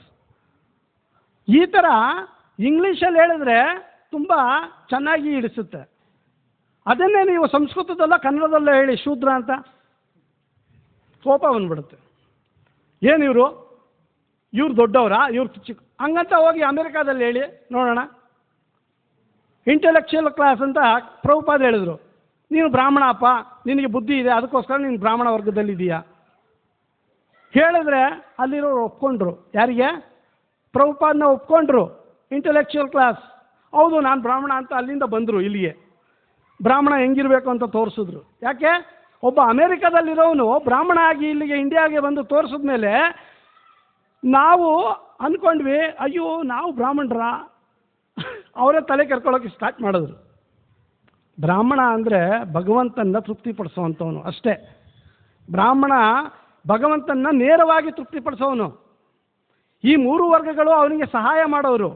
ಹಾಗಾಗಿ ಸಮಾಜ ಸುಸ್ಥಿತಿನಲ್ಲಿ ಮತ್ತೆ ಸಂತೋಷವಾಗಿರಬೇಕು ಅಂದರೆ ಬ್ರಾಹ್ಮಣನ ಮಾತನ್ನು ಕೇಳಬೇಕು ಅಷ್ಟೇ. ನಮಗೆ ಇರೋಂಥ ಈ ಒಂದು ಅವ್ಯವಸ್ಥೆಯಲ್ಲಿ ಇಲ್ಲಿ ಪ್ರಭುಪಾದ ಹೇಳಿದ್ದಾರೆ, ತುಂಬ ಸ್ಪಷ್ಟವಾಗಿ ಹೇಳಿದ್ದಾರೆ. ಕಲಿಯುಗದಲ್ಲಿ ಅವ್ಯವಸ್ಥೆ ಯಾವ ಥರ ಇದೆ ಅಂದರೆ, ಆಗಿನ ಕಾಲದ ಮಹಾರಾಜ ಯುಧಿಷ್ಠಿರ ಮಾಡಿದಾಗ ಎಲ್ಲರಿಗೂ ಎಲ್ಲ ಸಮಯದಲ್ಲಿ ಸಿಗುವಂಥ ಎಲ್ಲ ವ್ಯವಸ್ಥೆ ಇತ್ತು. ಇವತ್ತು ನಾವು ಒಬ್ಬರಿಗೆ ಊಟ ಇದ್ದರೆ ಒಬ್ಬರಿಗೆ ಇದಿಲ್ಲ, ಒಬ್ಬರಿಗೆ ಬಟ್ಟೆ ಇದ್ದರೆ ಇನ್ನೊಬ್ಬರಿಗೆ ಸಿಗಲ್ಲ. ಯಾವ ಥರ ವ್ಯವಸ್ಥೆ? ಯಾವ ಥರ ವ್ಯವಸ್ಥೆ ಅಂದರೆ ಪ್ರತಿಯೊಬ್ಬರಿಗೂ ಸಂತೃಪ್ತಿ ಇಲ್ಲದೆ ಇರೋಂಥ ಜೀವನದಲ್ಲಿ ನಾವು ಏನು ಮಾಡ್ತಾ ಇದ್ದೀವಿ? ಯಾವಾಗಲೂ ನೋಡಿದ್ರೂ ಅದಕ್ಕೆ ಅಂತ ಪರಿತಪಿಸ್ತಾ ಇದ್ದೀವಿ. ಇಂಥ ಸಮಯದಲ್ಲಿ ನಾವು ಯಜ್ಞ ಮಾಡೋಂದ್ರೆ ಆಗುತ್ತಾ? ಯಾವುದಾದ್ರೂ ಒಂದು ತಪಸ್ಸನ್ನು ಮಾಡೋದಂದ್ರೆ ಆಗುತ್ತಾ? ನಮ್ಮ ಜೀವನವನ್ನು ದೈವರಹಿತ ಸಮಾಜವನ್ನಾಗಿ ಪರಿವರ್ತನೆ ಮಾಡೋದಕ್ಕೋಸ್ಕರ ಈ ರಾಕ್ಷಸರು ಏನು ಮಾಡಿದ್ದಾರೆ? ಈ ಒಂದು ವ್ಯವಸ್ಥೆಯನ್ನು, ಯಾವುದು ವರ್ಣಾಶ್ರಮ ಪದ್ಧತಿಯ ಈ ವ್ಯವಸ್ಥೆಯನ್ನು ಬ್ರಿಟಿಷರಿಂದ ತೆಗೆದುಹಾಕಿದ್ರು. ಅರ್ಥ ಆಯ್ತಾ? ಯಾಕೆಂದರೆ ಬ್ರಿಟಿಷರು ಬಂದಿದ್ದೇ ಒಂದೇ ಕಾರಣಕ್ಕೆ, ಈ ವ್ಯವಸ್ಥೆಯಲ್ಲಿ ಈ ಜನ ಇಷ್ಟು ಸಂತೋಷವಾಗಿದ್ದಾರಲ್ಲ, ಇದನ್ನು ತೆಗೆದು ಬಿಸಾಕಿದ್ರೆ ಅವರು ನಮ್ಮ ಕೈ ಕೆಳಗಡೆ ಬರ್ತಾರೆ. ಇಂಥ ವ್ಯವಸ್ಥೆಯನ್ನು ನಾವು ನೋಡಿದಾಗ ಇಲ್ಲಿ ನಮಗೆ ಬೇಕಾಗಿರೋದು ಒಂದೇ ಒಂದು, ಕೃಷ್ಣನನ್ನು ತೃಪ್ತಿಪಡಿಸೋದಕ್ಕೆ ಇಡೀ ಸಮಾಜದಲ್ಲಿ ಎಷ್ಟು ಜನ ಇದ್ದೀವೋ ಅಷ್ಟು ಜನದಲ್ಲಿ 10%. ನಮ್ಮ ಈ ಭಾರತದಲ್ಲಿ 136 ಕೋಟಿ ಜನರಿದ್ದಾರೆ. ನಾವಿಲ್ಲಿ ಎಷ್ಟು ಜನ ಇದ್ದೀವಿ? 36 ಜನ, 40 ಜನ, 50 ಜನ. ಇಡೀ ನಮ್ಮ ಇಸ್ಕಾನ್ ಸಂಸ್ಥಾನದಲ್ಲಿ 1 ಕೋಟಿ ಇರ್ಬೋದು. ಎಲ್ಲ ಕಡೆ ಇಡೀ ನಮ್ಮ ಪ್ರಪಂಚದಾದ್ಯಂತ ನಮ್ಮ ಇಸ್ಕಾನ್ ಸಂಸ್ಥೆಯಲ್ಲಿ 1 ಕೋಟಿ ಜನ ಇರ್ಬೋದು. ಇಷ್ಟು ಜನ ಎಲ್ಲರೂ ಈ ಒಂದು ತಲೆನ ಸರಿ ಮಾಡ್ಕೊಂಡಿದ್ರೆ ಅಂತ ಒಂದು ಸಂಸಾರ ಆಗಲಿ, ಒಂದು ಇದಾಗಲಿ ನೋಡಿ. ಎಲ್ಲ ವ್ಯವಸ್ಥೆ ಯಾವ ಥರ ಇತ್ತು ಅಂದರೆ, ಶಿಲ ಪ್ರಭುಪಾದರು ಅದನ್ನು ಮುಂದಾಲೋಚನೆ ಮಾಡಿ ನಮ್ಮ ಈ ವರ್ಣ ಮತ್ತು ಆಶ್ರಮ ಪದ್ಧತಿಯನ್ನು ನೋಡಿ, ಇದು ಈಗಿನ ಕಾಲದಲ್ಲೇ ಅಲ್ಲ, ಆಗಿನ ಕಾಲದಲ್ಲೂ ಸಹ ಇದೇ ಒಂದು ವ್ಯವಸ್ಥೆ ಇದ್ದಿದ್ದು. ಮಧ್ವಾಚಾರ್ಯರು ಬಂದಾಗಲೂ ಅಷ್ಟೇ, ರಾಮಾನುಜಾಚಾರ್ಯರು ಬಂದಾಗಲೂ ಅಷ್ಟೇ, ಈ ಶಂಕರಾಚಾರ್ಯರು ಬಂದಾಗಲೂ ಅಷ್ಟೇ. ಈ ವ್ಯವಸ್ಥೆ ಯಾವ ಥರ ಇತ್ತು ಅಂದ್ರೆ ವ್ಯವಸ್ಥಿತವಾಗಿತ್ತು. ಸಮಾಜದಲ್ಲಿ ಬ್ರಾಹ್ಮಣ ವರ್ಗ ಎಲ್ಲದಕ್ಕೂ ಸಂತುಷ್ಟಿಯನ್ನು ಕಾಪಾಡ್ಕೊಳ್ಳೋದಕ್ಕೆ ಯಾವ ರೀತಿ ಇರಬೇಕು ಅಂತ ಹೇಳ್ಕೊಡ್ತಾ ಇತ್ತು. ನೀನು ಹಣ ಸಂಪಾದನೆ ಮಾಡೋ, ನೀನು ಮಾಡೋ ಹೇಳ್ಕೊಡ್ತಾ ಇರಲಿಲ್ಲ. ಹಾಗಾಗಿ ಇವತ್ತಿನ ಜನ ಏನು ಮಾಡ್ತಾ ಇದ್ದಾರೆ, ಬ್ರಾಹ್ಮಣರೇ ಈ ಒಂದು ವ್ಯವಸ್ಥೆಯಲ್ಲಿ ಮುಳುಗೋಗಿದ್ದಾರೆ ಅಂದರೆ ನಮ್ಮದೇನು ಪಾಡು. ಹಾಗಾಗಿ ಪ್ರಭುಪಾದ ಹೇಳ್ತಾರೆ, ಈ ಬ್ರಾಹ್ಮಣ ಸಮಾಜವನ್ನು ನಾವು ಕಟ್ಟಬೇಕು ಅಂದರೆ ನಮ್ಮ ತಲೆಯನ್ನು ಸರಿ ಮಾಡ್ಕೋಬೇಕು. ಇಲ್ಲಿರೋ ಅಷ್ಟು ಜನನೂ ಬ್ರಾಹ್ಮಣರಾಗ್ಬೋದು, ಯಾವುದೇ ವ್ಯವಸ್ಥೆ ಇಲ್ಲ. ಅರ್ಥ ಆಯ್ತಾ? ಬ್ರಾಹ್ಮಣ, ಕ್ಷತ್ರಿಯ, ವೈಶ್ಯ, ಶೂದ್ರ ಅನ್ನೋದು ಯಾವುದೇ ಒಂದು ಕುಟುಂಬಕ್ಕೆ, ಜಾತಿಗೆ ಸೇರಿದಂಥ ಪದ್ಧತಿ ಅಲ್ಲ. ಯಾರು ಬೇಕಾದರೂ ಬ್ರಾಹ್ಮಣ ಆಗ್ಬೋದು. ನಿಮಗೆ ತಲೆ ಸರಿ ಇದ್ದರೆ ಸರಿ ಅಷ್ಟೇ. ಭಗವಂತ ಶ್ರೀ ಹರಿಯನ್ನು ತೃಪ್ತಿಪಡಿಸುವಂಥ ಒಂದೇ ಒಂದು ಮಾರ್ಗನ ನೀವು ಕಂಡುಕೊಂಡ್ರೆ ಅದೇ ಬ್ರಾಹ್ಮಣ ಸಮಾಜ. ಹಾಗಾಗಿ ನೀವು 100 ಜನಕ್ಕೆ ಅದನ್ನು ಹೇಳ್ಕೊಡ್ಬೋದು. ಇದನ್ನು ಶ್ರೀಮದ್ ಭಾಗವತದಲ್ಲಿ ಹೇಳ್ತಾ ಇದೆ, ಎಲ್ಲ ಯುಗದಲ್ಲಿ ಶ್ರೀ ಹರಿಯನ್ನು ತೃಪ್ತಿಪಡಿಸೋದಕ್ಕೆ ಧರ್ಮಗಳಿದೆ. ಕೃತೇಯಧ್ಯಾಯತೋ ವಿಷ್ಣು, ಕೃತಯುಗದಲ್ಲಿ ಧ್ಯಾನವನ್ನು ಮಾಡೋದ್ರ ಮೂಲಕ, ಭಗವಂತನ ಅರ್ಥ ಮಾಡ್ಕೊಳ್ಳೋದ್ರ ಮೂಲಕ ಅಲ್ಲಿ ಭಗವಂತನ ತೃಪ್ತಿಪಡಿಸ್ತಾ ಇದ್ರು. ಕೃತೇಯಧ್ಯಾಯತೋ ವಿಷ್ಣು ತ್ರೇತಾಯಂ ಯಜತೋ ಮಕೈ. ಈ ತ್ರೇತಾಯುಗದಲ್ಲಿ ಅನೇಕ ಯಜ್ಞ ಯಾಗಾದಿಗಳಿಂದನೇ ಒಬ್ಬ ಭಗವಂತನ ಅರ್ಥ ಮಾಡ್ಕೋಬೋದು, ಭಗವಂತನ ತೃಪ್ತಿಪಡಿಸ್ಬೋದಿತ್ತು. ದ್ವಾಪರೇ ಪರಿಚರ್ಯೆಯ, ದ್ವಾಪರ ಯುಗದಲ್ಲಿ ಅನೇಕ ಬ್ರಾಹ್ಮಣರನ್ನು ನೋಡಿದಾಗ ಎಲ್ಲರ ಮನೆಯಲ್ಲಿ, ಬರೇ ಸಮಾಜದಲ್ಲಿ ಎಲ್ಲರ ಮನೆಯಲ್ಲಿ ಶ್ರೀ ಹರಿಯನ್ನು ಪೂಜೆ ಮಾಡುವಂಥ ವ್ಯವಸ್ಥೆ ಇತ್ತು, ಅವನ್ನ ತೃಪ್ತಿಪಡಿಸುವಂಥ ವ್ಯವಸ್ಥೆ ಇತ್ತು. ಕಲೌ ತದ್ ಹರಿಕೀರ್ತನ. ಕಲಿಯುಗದಲ್ಲಿ ಈ ವ್ಯವಸ್ಥೆ ಯಾವ ಥರ ಇದೆ ಅಂದರೆ ಕೇವಲ ಹರಿಕೀರ್ತನೆ. ಈ ಹರಿಕೀರ್ತನೆ ಮಾಡೋದಕ್ಕೂ ನಮಗೆ ವ್ಯವಸ್ಥೆ ಇಲ್ಲ. ಕಲಿಯುಗದಲ್ಲಿ ವ್ಯವಸ್ಥೆ ಯಾಕಿಲ್ಲ ಅಂದರೆ ನಮ್ಮನ್ನು ಆಳ್ತಾ ಇರೋವಂಥವ್ರು ಯಾರೂ ತಲೆ ಇಟ್ಕೊಂಡಿಲ್ಲ, ತಲೆಯಲ್ಲಿ ಬುದ್ಧಿ ಇಟ್ಕೊಂಡಿಲ್ಲ. ಇದೇ ಆಗಿರೋದು. ಸಮಾಜದಲ್ಲಿ ನಾವು ಯಾವುದನ್ನಾದರೂ ನಾವು ಸರಿ ಮಾಡಬೇಕು ಅಂದರೆ ಮೊದಲು ತಲೆ ಸರಿ ಇರೋರನ್ನ ಆಯ್ಕೆ ಮಾಡಬೇಕು. ಇವಾಗ ನಾವು ತಲೆ ಸರಿ ಇರೋವಂಥವ್ರು ಅಂತ ತೋರಿಸ್ಕೋಬೇಕು ಅಂದರೆ ಯಾರು ತಲೆ ಸರಿ ಇದೆಯೋ ಅಂಥವ್ರನ್ನ ಆಯ್ಕೆ ಮಾಡಿ. ಆವಾಗ ಎಲ್ಲ ಸಮಾಜ ತಾನಾಗಿಯೇ ಸರಿ ಹೋಗುತ್ತೆ. ನಮಗೆ ತಲೆ ಸರಿ ಇಲ್ಲ, ಇನ್ನೊಬ್ಬ ಹುಚ್ಚನ್ನು ನಾವು ತೊಗೊಂಡೋಗಿ ಕುಂಡಿಸಿದ್ರೆ ಅವನು ಹುಚ್ಚಾಟ ಮಾಡಿಕೊಂಡು ಇಡೀ ಸಮಾಜದಲ್ಲಿರುವಂಥ ಅಶಾಂತಿಯನ್ನು ಜಾಸ್ತಿ ಮಾಡ್ತಾನೆ. ಕೃಷ್ಣ ಏನು ಹೇಳ್ತಾ ಇದ್ದಾರೆ, ನಾನು ಎಲ್ಲದರ ಶಾಂತಿ ನೆಮ್ಮದಿಯನ್ನು ಕಾಪಾಡುವಂಥವನು. ಎಲ್ಲ ಶಾಂತಿ ನೀವು ಸಿಗಬೇಕು ಅಂದರೆ ನಾನು ಸಹೃದಯಿ ನಾನೇ. ಹಾಗಾಗಿ ಭಗವಂತನ ತೃಪ್ತಿಪಡಿಸುವಂಥ ಈ ಕಾರ್ಯ ನಾವು ಮಾಡಬೇಕಾಗಿರೋದು ಯುಗ ಧರ್ಮದ ಈ ಒಂದು ವ್ಯವಸ್ಥೆಯಿಂದ. ಈ ಕಲಿಯುಗದಲ್ಲಿ ಯುಗ ಧರ್ಮವನ್ನು ಪ್ರಾರಂಭ ಮಾಡಿದವರು ಶ್ರೀ ಚೈತನ್ಯ ಮಹಾಪ್ರಭುಗಳು. ಶ್ರೀ ಚೈತನ್ಯ ಮಹಾಪ್ರಭುಗಳಿಗಿಂತ ಮುಂಚೆ ಅನೇಕ ಜನ ಇದನ್ನು ಒಂದು ವ್ಯವಸ್ಥೆಯಲ್ಲಿ ಮಾಡಿದ್ದಾರೆ. ಆದರೆ ಇಷ್ಟು ಒಂದು ಕಲಿಯುಗದ ಒಂದು ವ್ಯವಸ್ಥೆಯನ್ನು ನೋಡಿದಾಗ ನಮಗೆ ಇರುವಂಥ ಈ ಅತ್ಯಮೂಲ್ಯವಾದ ಸಮಯವನ್ನು ಎಲ್ಲ ರೀತಿಯಲ್ಲಿ ಬಳಸ್ಕೊಳ್ಳೋದಕ್ಕೆ ಸಾಧ್ಯ ಆಗಿದ್ದು ಚೈತನ್ಯ ಮಹಾಪ್ರಭುಗಳಿಂದ ಮಾತ್ರ. ಯಾಕೆಂದರೆ ನಾವು ಇಂದಿನ ಒಂದು ಇವರು ಬಂದ ಒಂದು 500 ವರ್ಷಗಳ ಹಿಂದಿನ ಒಂದು ಇದಕ್ಕೆ ಹೋದಾಗ ಅಲ್ಲಿ ತುಂಬ ಧಾರ್ಮಿಕವಾದಂತಹ ಪದ್ಧತಿಗಳಿಗೆ ಜಾಸ್ತಿ ಒತ್ತನ್ನು ಕೊಟ್ಟಿದ್ದು ಯಾವುದಕ್ಕೆ ಅಂದರೆ ವೇದ ಸಾಹಿತ್ಯ ಮಂತ್ರಗಳಿಗೆ. ವೇದ ಸಾಹಿತ್ಯ ಮಂತ್ರಗಳಲ್ಲಿ ಎಲ್ಲವನ್ನೂ ಹೇಳಿದ್ದಾರೆ. ಇದು ಸಹ ಈ ಒಂದು ವ್ಯವಸ್ಥೆ ಯಾವ ಥರ ಇದೆ ಅಂದರೆ ಹರಿನಾಮ ಸಂಕೀರ್ತನೆಯನ್ನು ಮಾಡಬೇಕು ಅಂತಲೂ ಹೇಳಿದ್ದಾರೆ. ಆದರೆ ತುಂಬ ಕಮ್ಮಿ ಜನ ಅದನ್ನು ಒಪ್ಕೊಂಡು ಮಾಡಿದಂಥವ್ರು. ಪುರಂದರದಾಸರು ಇರ್ಬೋದು, ಕನಕದಾಸರು ಇರ್ಬೋದು. ಅವರ ಒಂದು ಈ ಪರಂಪರೆಯಲ್ಲಿ ಅಂದರೆ ವಿಶೇಷವಾಗಿ ರಾಮಾನುಜಾಚಾರ್ಯರು, ಶಂಕರಾಚಾರ್ಯರ ಒಂದು ಕಾಲದ ವ್ಯವಸ್ಥೆಯಲ್ಲಿ ಬರೀ ಸಂಸ್ಕೃತದಲ್ಲೇ ಹರಿನಾಮ ಸಂಕೀರ್ತನೆ ನಡೀತು. ರಾಮಾನುಜಾಚಾರ್ಯರು ಬಂದಾಗ ಅವರು ಸ್ವಲ್ಪ ಈ ಲೋಕಲ್ ಲ್ಯಾಂಗ್ವೇಜಲ್ಲೆಲ್ಲ ಎಲ್ಲ ಭಗವಂತನ ಹಾಡಿ ಹೊಗಳುವಂಥ ಕೆಲಸ ನಡೀತು. ಈ ಮಧ್ವಾಚಾರ್ಯರು ಬಂದ ಮೇಲೆ ಎಲ್ಲ ವರ್ಗದ ಜನ ಭಗವಂತನ ಹಾಡಿ ಹೊಗಳುವಂಥ ಒಂದು ಸಮಯ ಸಂದರ್ಭಗಳು ಹೆಚ್ಚಾಯಿತು. ಇದರಲ್ಲಿ ಯತಿಗಳದೇ ಅಧಿಕವಾದಂತಹ ಒಂದು ಕೊಡುಗೆ. ಅವರೇ ಯಾವಾಗ ಒಂದು ಈ ಸಂಸ್ಕೃತವನ್ನು ಬಿಟ್ಟು ಕನ್ನಡದಲ್ಲಿ ಮತ್ತು ಈ ಇದರಲ್ಲಿ ಮಾಡಿದಾಗ ಜನ ಅದನ್ನು ಒಪ್ಕೊಂಡ್ರು. ಹಾಗಾಗಿ ಶ್ರೀ ಪುರಂದರದಾಸರು ಬಂದ ಮೇಲೆ ಒಂದು ಕ್ರಾಂತಿಕಾರಿಯಾದಂತಹ ಯುಗ ಪ್ರಾರಂಭ ಆಯಿತು. ಇದು ಕೇವಲ ಈ ಒಂದು ಕರ್ನಾಟಕದಲ್ಲಿ ಮಾತ್ರ. ಅದೇ ರೀತಿಯಲ್ಲಿ ಆಂಧ್ರ, ತಮಿಳುನಾಡು ಮತ್ತು ಈ ಎಲ್ಲ ಒಂದೊಂದು ಸ್ಟೇಟ್ಗಳಲ್ಲಿ ಈ ರೀತಿಯ ಹರಿನಾಮ ಸಂಕೀರ್ತನೆ ಉದ್ಘಾಟನೆ ಆಗ್ತಾ ಹೋಯಿತು. ಅದಾದ ನಂತರ ಇದೇ ಒಂದು ವ್ಯವಸ್ಥೆಯಲ್ಲಿ ಮಧ್ವಾಚಾರ್ಯರ ಒಬ್ಬರು ಪರಂಪರೆಯಲ್ಲಿ ಬರುವಂಥ ಯತಿಗಳು ಪಶ್ಚಿಮ ಬಂಗಾಳ ಅಂದರೆ ಗೌಡ ದೇಶ ಅಂತ ಅವ ಕರಿತಾ ಇದ್ರು.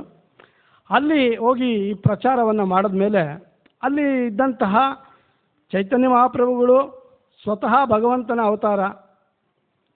ಸಂಕೀರ್ತನೆಗಾಗಿಯೇ ಭಗವಂತನ ಭಕ್ತಿಯನ್ನು ಯಾವ ರೀತಿ ತೋರಿಸ್ಬೇಕು ಅಂತ ಕೃಷ್ಣ ಭಗವದ್ಗೀತೆಯಲ್ಲಿ ಭಕ್ತಿಯನ್ನು ಮಾಡುವಂತ ಮಾತ್ರ ಹೇಳ್ದ.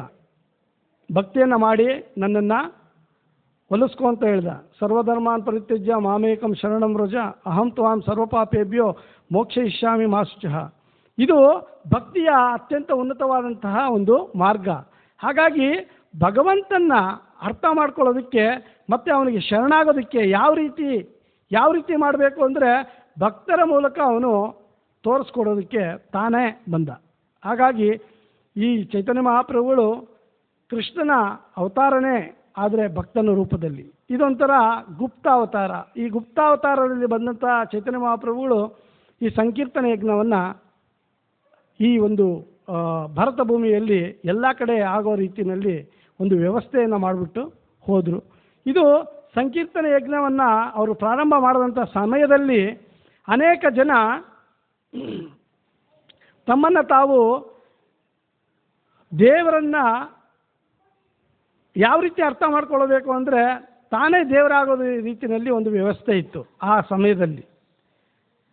ಅದಕ್ಕೇನಂತ ಹೇಳ್ತಾರೆ ಅಂದರೆ ಸಹಜೀಯ ಅಂತ ಹೇಳ್ತಾರೆ.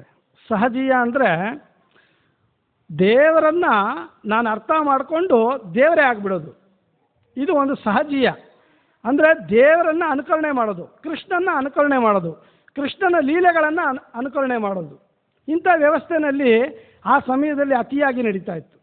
ಹಾಗಾಗಿ ಚೈತನ್ಯ ಮಹಾಪ್ರಭುಗಳು ಆ ಸಮಯದಲ್ಲಿ ಇಂಥ ಒಂದು ಅಧಾರ್ಮಿಕವಾದಂತಹ ಇದು ಪರಂಪರೆಯಲ್ಲಿ ಇಲ್ಲದೇ ಇರುವಂಥ ಸ್ಥಿತಿಯನ್ನು ಹೋಗಲಾಡಿಸಿ ಇವರು ಪರಂಪರಾ ಪದ್ಧತಿಗೆ ಅನುಗುಣವಾಗಿ ಸಂಕೀರ್ತನೆಯನ್ನು ಪ್ರಾರಂಭ ಮಾಡಿದ್ರು. ಈ ಸಂಕೀರ್ತನೆ ಹರಿನಾಮವನ್ನು ಅವರು ಎಲ್ಲರೂ ಎಲ್ಲ ರೀತಿಯಲ್ಲಿ ಹರಿನಾಮವನ್ನು ಬೇಕಾದಷ್ಟು ಹೆಸರುಗಳು, ಅನೇಕ ಹೆಸರುಗಳಲ್ಲಿ ಭಗವಂತನ ನಾಮ ಇದ್ದೇ ಇದೆ. ಆ ನಾಮವನ್ನು ಪ್ರಚಾರ ಮಾಡೋದಕ್ಕೆ ಭಗವಂತನ ಯಾವ ನಾಮ ಬೇಕಾದರೂ ಬಳಸ್ಕೋಬೋದು, ಇದರಲ್ಲಿ ಯಾವುದೇ ಭೇದ ಇಲ್ಲ. ಭಗವಂತನ ಈ ನಾಮ ದೊಡ್ಡದ, ಈ ನಾಮ ದೊಡ್ಡದ, ಇದೆಲ್ಲ ನಮಗೆ ಅರ್ಥ ಮಾಡಿಕೊಂಡಾಗ ಭಗವಂತನ ನಾಮ ಸರ್ವಶಕ್ತ. ನಾಮನಾಮಕಾರಿ ಬಹುಧಾ ನಿಜ ಸರ್ವಶಕ್ತಿ. ನಾಮನಾಮಕಾರಿ ಬಹುಧಾ ಅಂದರೆ ಎಷ್ಟು ನಾಮಗಳಿದೆಯೋ ಭಗವಂತನ ಎಲ್ಲ ನಾಮಗಳು ಅಷ್ಟೇ ಶಕ್ತಿ ತುಂಬಿದೆ ಅಂತ ಹೇಳಿದ್ರು.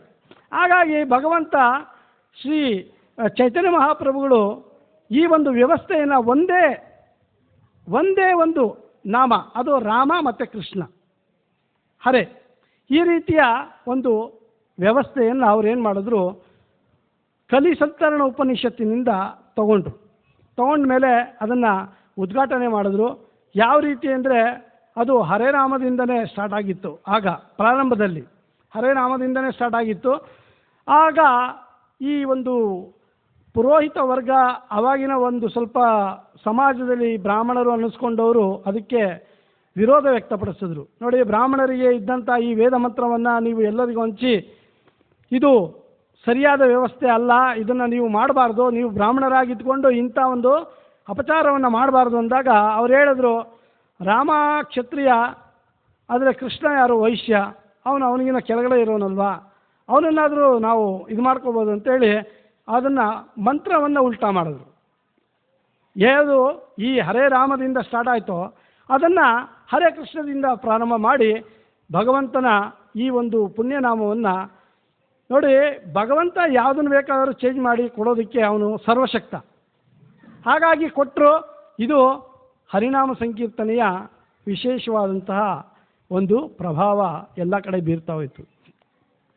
ಇದನ್ನು ನಾವು ಈ ವೇದ ಮಂತ್ರಗಳನ್ನು ನಾವು ಉಚ್ಚಾರಣೆ ಮಾಡೋದಕ್ಕೆ ಸಾಧ್ಯ ಇಲ್ಲದೆ ಇರುವಂಥ ಈ ಕಲಿಯುಗದ ಜನಕ್ಕೆ ವಿಶೇಷವಾಗಿ ಭಗವಂತನ ವೇದ ಮಂತ್ರಗಳಿಂದಲೇ ತೆಗೆದುಕೊಟ್ಟಂತಹ ಈ ಮಂತ್ರ ಅತ್ಯಂತ ವಿಶೇಷವಾದಂತಹ ಶಕ್ತಿಯನ್ನು ಹೊಂದಿದೆ.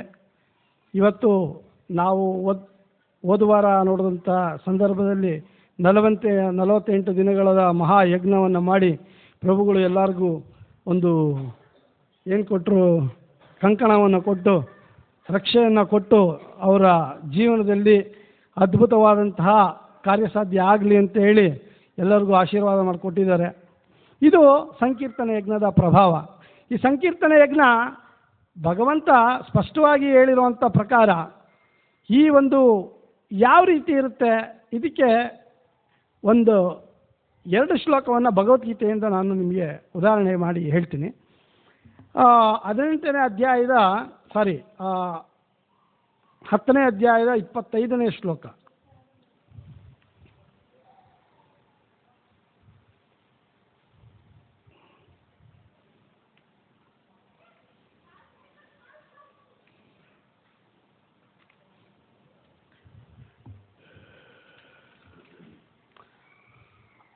ಮಹರ್ಷಿಣಾಂ ಭೃಗುರಹಂ ಗಿರಿಮೈಸ್ತೈರ್ ಅಕ್ಷರಂ ಏಕಾಕ್ಷರಂ ಯಜ್ಞಾನಂ ಜಪಯಜ್ಞೋಸ್ಮಿ ಸ್ಥಾವರಣಂ ಹಿಮಾಲಯ.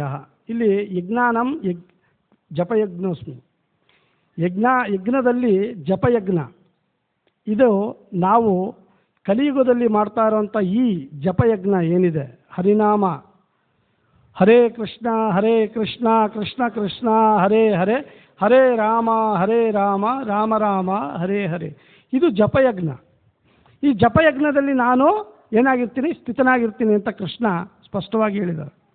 ಇದೇ ಈ ಒಂದು ಕಾರ್ಯ 18ನೇ ಅಧ್ಯಾಯದ 5ನೇ ಶ್ಲೋಕದಲ್ಲಿ ಕೃಷ್ಣ ಕನ್ಕ್ಲೂಷನ್ ಕೊಡ್ತಾ ಇರೋದು. 18ನೇ ಅಧ್ಯಾಯದ 5ನೇ ಶ್ಲೋಕದಲ್ಲಿ ಕನ್ಕ್ಲೂಷನ್ ಕೊಡ್ತಾ ಇದ್ದಾರೆ, ಯಾವ ರೀತಿ ಇದನ್ನು ನಾವು ಮಾಡಬೇಕು ಅನ್ನೋದನ್ನು. ಅಲ್ಲಿ ಹೇಳ್ತಾರೆ, ಯಜ್ಞ ದಾನ ತಪಃ ಕರ್ಮನ ತ್ಯಾಜ್ಯಂ ಕಾರ್ಯಮೇವ ತತ್ ಯಜ್ಞೋದಾನಂ ತಪಶ್ಚೈವ ಪಾವನಾನಿ ಮನೀಷಿಣಂ.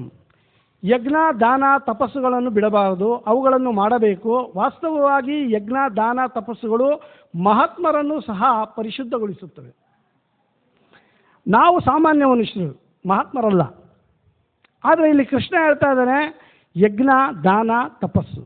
ಯಜ್ಞ ಅಂದರೆ ಈ ಕಲಿಯುಗದಲ್ಲಿರೋದು ಸಂಕೀರ್ತನೆ ಯಜ್ಞ.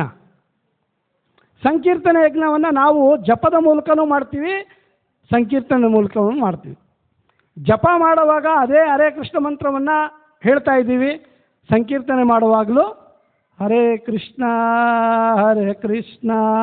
ಕೃಷ್ಣ ಕೃಷ್ಣ ಹರೇ ಹರೇ ಹರೇ ರಾಮ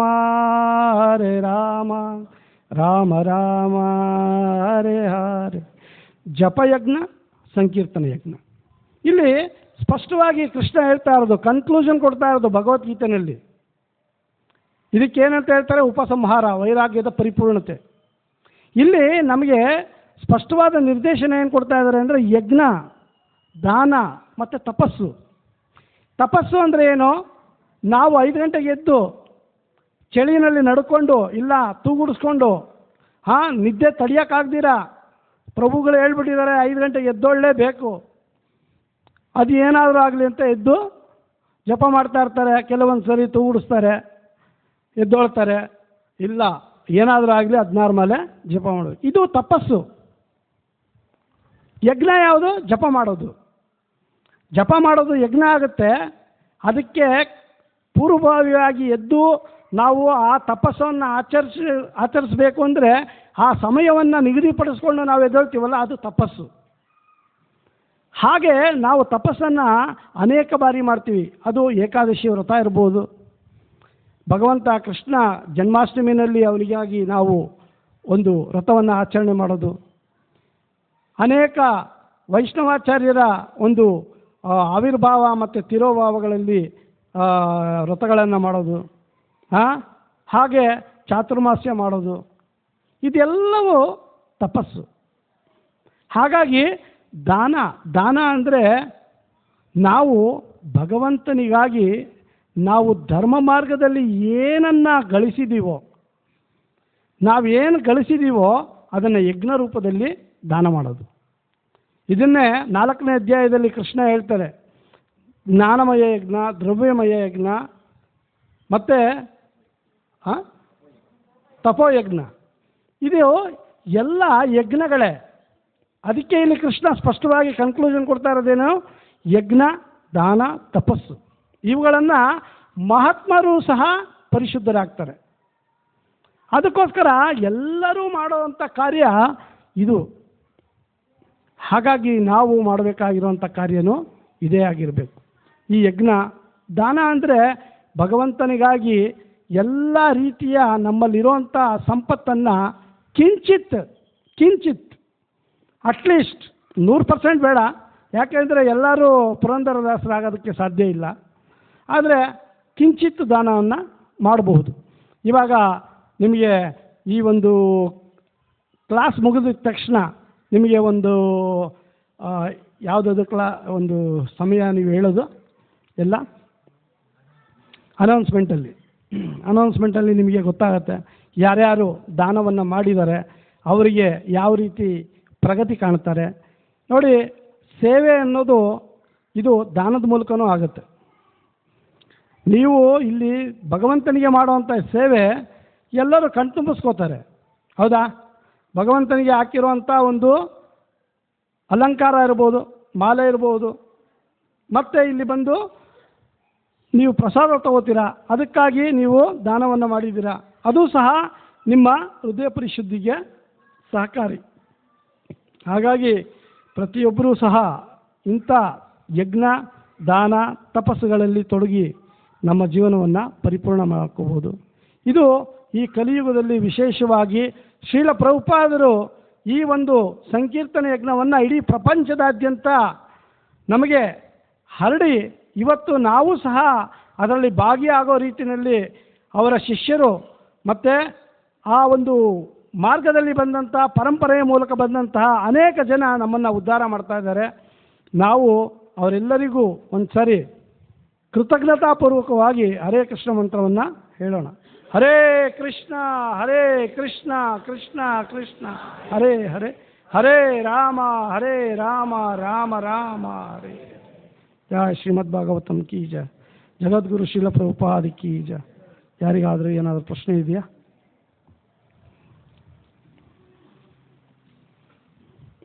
ಯಾರಿಗೂ ಇಲ್ವಾ? ಹರಿನಾಮ ಸಂಕೀರ್ತನ ಮಹಾಯಜ್ಞ ಕಿ ಜಯ.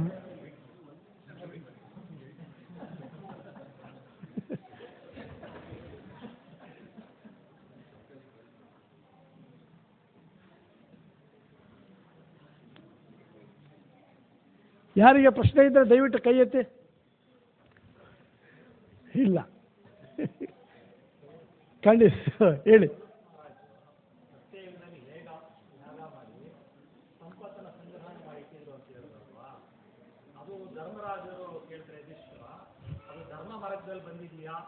ಇಲ್ಲ, ಅಧರ್ಮದ ಮಾರ್ಗದಲ್ಲಿ ಬಂದಿದೆಯಾ, ಅದನ್ನು ನಾವು ಹೇಗೆ ಉಪಯೋಗಿಸ್ಕೊಳ್ಳೋದು ಅನ್ನೋದು ತಿಳುವಳಿಕೆ ಪಡ್ರೆ ಅದು ಹೇಗೆ ಬಂತು ಪ್ರಭು? ಇದು ಬಂದಿದ್ದು ಹೋದ ಒಂದು ತರಗತಿಯಲ್ಲಿ ಹೇಳಿದ ಹಾಗೆ ಪ್ರಭುಗಳು, ಈ ಸಂವರ್ತ ಅನ್ನೋ ಒಬ್ಬ ಬ್ರಾಹ್ಮಣ, ಯಾರು ಬೃಹಸ್ಪತಿಯ ತಮ್ಮ, ಅವರು ಅಂಥ ಒಂದು ವಿದ್ವತ್ ಬ್ರಾಹ್ಮಣರಾಗಿದ್ದರಿಂದ ಆ ಸಂಪತ್ತು ಅಲ್ಲಿ ಸೃಷ್ಟಿಯಾಯಿತು. ನೋಡಿ, ನೀವು ಭಾಗವತಕ್ಕೆ ಬಂದಾಗ ಮೂರನೇ ಅಧ್ಯಾಯದಲ್ಲಿ ಸಕಲ ಅವತಾರಗಳಿಗೆ ಆದಿಮೂಲ ಕೃಷ್ಣ, ಇದರಲ್ಲಿ ರುದ್ರ ಅಂದರೆ ಶಿವ, ಅವರು ಒಮ್ಮೆ ಏನಾಗುತ್ತೆ, ಈ ಭಗವಂತ ಮೋಹಿನಿ ರೂಪವನ್ನು ತಗೋತಾರಲ್ಲ, ಆ ರೂಪವನ್ನು ನೋಡೋದಕ್ಕೆ ಅವರು ಇಷ್ಟಪಡ್ತಾರೆ. ಆದರೆ ಕೃಷ್ಣ ಹೇಳ್ತಾರೆ, ದಯವಿಟ್ಟು ಬೇಡ, ನಿನ್ನ ಕೈಯಲ್ಲಿ ಆಗಲ್ಲ ಅದನ್ನು ನೋಡೋದಕ್ಕೆ ಅಂತ. ಆದ್ರೂ ಅವ್ರು ಕೇಳಲ್ಲ, ಇಲ್ಲ ಎಲ್ಲರೂ ನೋಡ್ಬಿಟ್ಟಿದ್ದಾರೆ, ಎಲ್ಲರೂ ಆ ಥರ ಹೇಳ್ತಾ ಇದ್ದಾರೆ, ನಾನು ನೋಡಲೇಬೇಕು. ಸರಿ ಆಯಿತು ಅಂತ ಹೇಳಿ ತೋರಿಸ್ತಾರೆ. ತೋರಿಸಿದ ತಕ್ಷಣ ಶಿವ ಏನು ಮಾಡ್ತಾರೆ, ತಮ್ಮ ಕಾಮಪೀಡಿತ ಮನಸ್ಸಿನಿಂದ ಅವರು ನೋಡಿ ಎಂಥ ಯೋಗಿ ಅವರು, ಆದರೆ ಭಗವಂತನ ಆ ರೂಪವನ್ನು ನೋಡಿದ ತಕ್ಷಣ ಅವರಿಗೆ ಕಾಮ ತನ್ನ ದೇಹದಲ್ಲಿ ಉತ್ಪತ್ತಿ ಆಗೋಗುತ್ತೆ.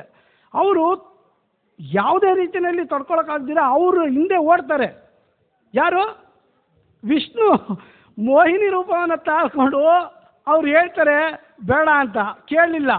ಮತ್ತೆ ಮೋಹಿನಿ ಅವರು ಮುಂದೆ ನಿಂತ್ಕೊಳ್ಳಲಿಲ್ಲ, ಓಡ್ತಾ ಇರ್ತಾರೆ. ಯಾಕೆ?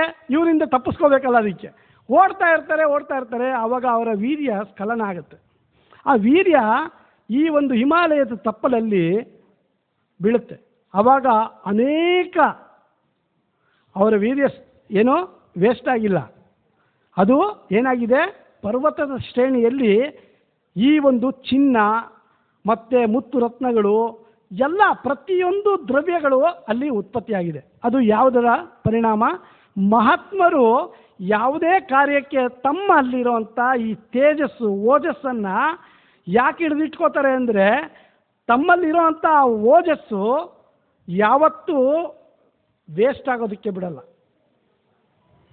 ಅಂತ ರುದ್ರ ಆ ರೀತಿಯ ಒಂದು ಇದನ್ನು ಮಾಡ್ತಾರೆ. ಆ ಥರದಲ್ಲಿ ಇಂಥ ಒಬ್ಬ ತಪಸ್ವಿ ಯಾರು ಈ ವಾರಣಾಸಿನಲ್ಲಿ ಅವಧೂತನ ಥರ ಓಡಾಡ್ತಾ ಇದ್ರಲ್ಲ, ಯಾರೋ ಸಂವರ್ತ, ಹುಚ್ಚಿನ ಥರ ಓಡಾಡ್ತಾ ಇದ್ದಿದ್ದವರು, ಅವ್ರು ಯಾರಿಗೂ ಕಣ್ಣಿಗೆ ಕಾಣಿಸ್ತಾ ಇರಲಿಲ್ಲ. ಏನಂದರೆ ಅವರು ಯಾರು ತಿಳುವಳಿಕೆ ಪಡೆದು ಅವನನ್ನು ಸಂಪರ್ಕ ಮಾಡ್ತಾರೋ ಅಂಥವ್ರಿಗೆ ಮಾತ್ರ ಸಿಗ್ತಾಯಿದ್ರು. ಇದೇ ಜಡ ಬರ್ತಾ ಇದ್ನಲ್ಲ ಆ ಥರ. ಹಾಗಾಗಿ ಈ ಒಂದು ವ್ಯವಸ್ಥೆಯಲ್ಲಿ ಅಲ್ಲಿ ಇದ್ದಂತಹ ಒಂದು ಮೂಲ ಏನು ದ್ರವ್ಯಗಳನ್ನು ಅವರು ತಪಸ್ಸಿನ ಮೂಲಕ ಅವರ ಉಚ್ಚಾರಣೆಯ ನೋಡಿ ಇಲ್ಲಿ ಹೇಳಿದ್ದಾರೆ ಪ್ರಭುಪಾದು, ಅದನ್ನು ನಾನು ನಿಮ್ಗೆ ಹೇಳಲಿಲ್ಲ. ವೇದ ಮಂತ್ರಗಳ ಉಚ್ಚಾರಣೆ ಯಾವ ಥರ ಇದೆ ಅಂದರೆ, ನೀವು ಏನು ಹೇಳಿದ್ರೆ ಅದು ಅಲ್ಲಿ ಸೃಷ್ಟಿಯಾಗುತ್ತೆ. ವೇದ ಮಂತ್ರಗಳು ಸುಮ್ಮನೆ ಅಲ್ಲ, ವೇದ ಮಂತ್ರಗಳಿಂದ ಸೃಷ್ಟಿ ಆಗದೆ ಇರೋದೇ ಇಲ್ಲ. ಅಂತಹ ಒಂದು ವಿದ್ವತ್ ಬ್ರಾಹ್ಮಣ ನಮಗೆ ಸಿಗಬೇಕಷ್ಟೇ. ಅದಕ್ಕೆ ಈ ಸಂಕೀರ್ತನ ಯಜ್ಞದಲ್ಲಿ ಯಾರ್ಯಾರು ಪಾಲು ಆಗ್ತಾರೋ, ಯಾರು ಪಾಲ್ಗೊಳ್ತಾರೋ ಅವರಿಗೆ ಎಲ್ಲ ರೀತಿಯ ವ್ಯವಸ್ಥೆಗಳು ಭಗವಂತ ಕರುಣಿಸ್ತಾನೆ.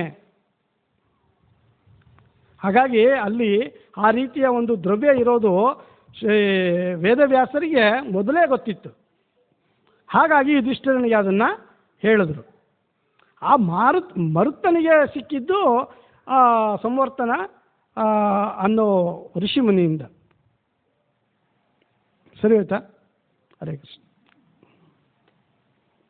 जय श्रीमद् भागवतम की जय, जगद्गुरु श्रील प्रभुपाद की जय.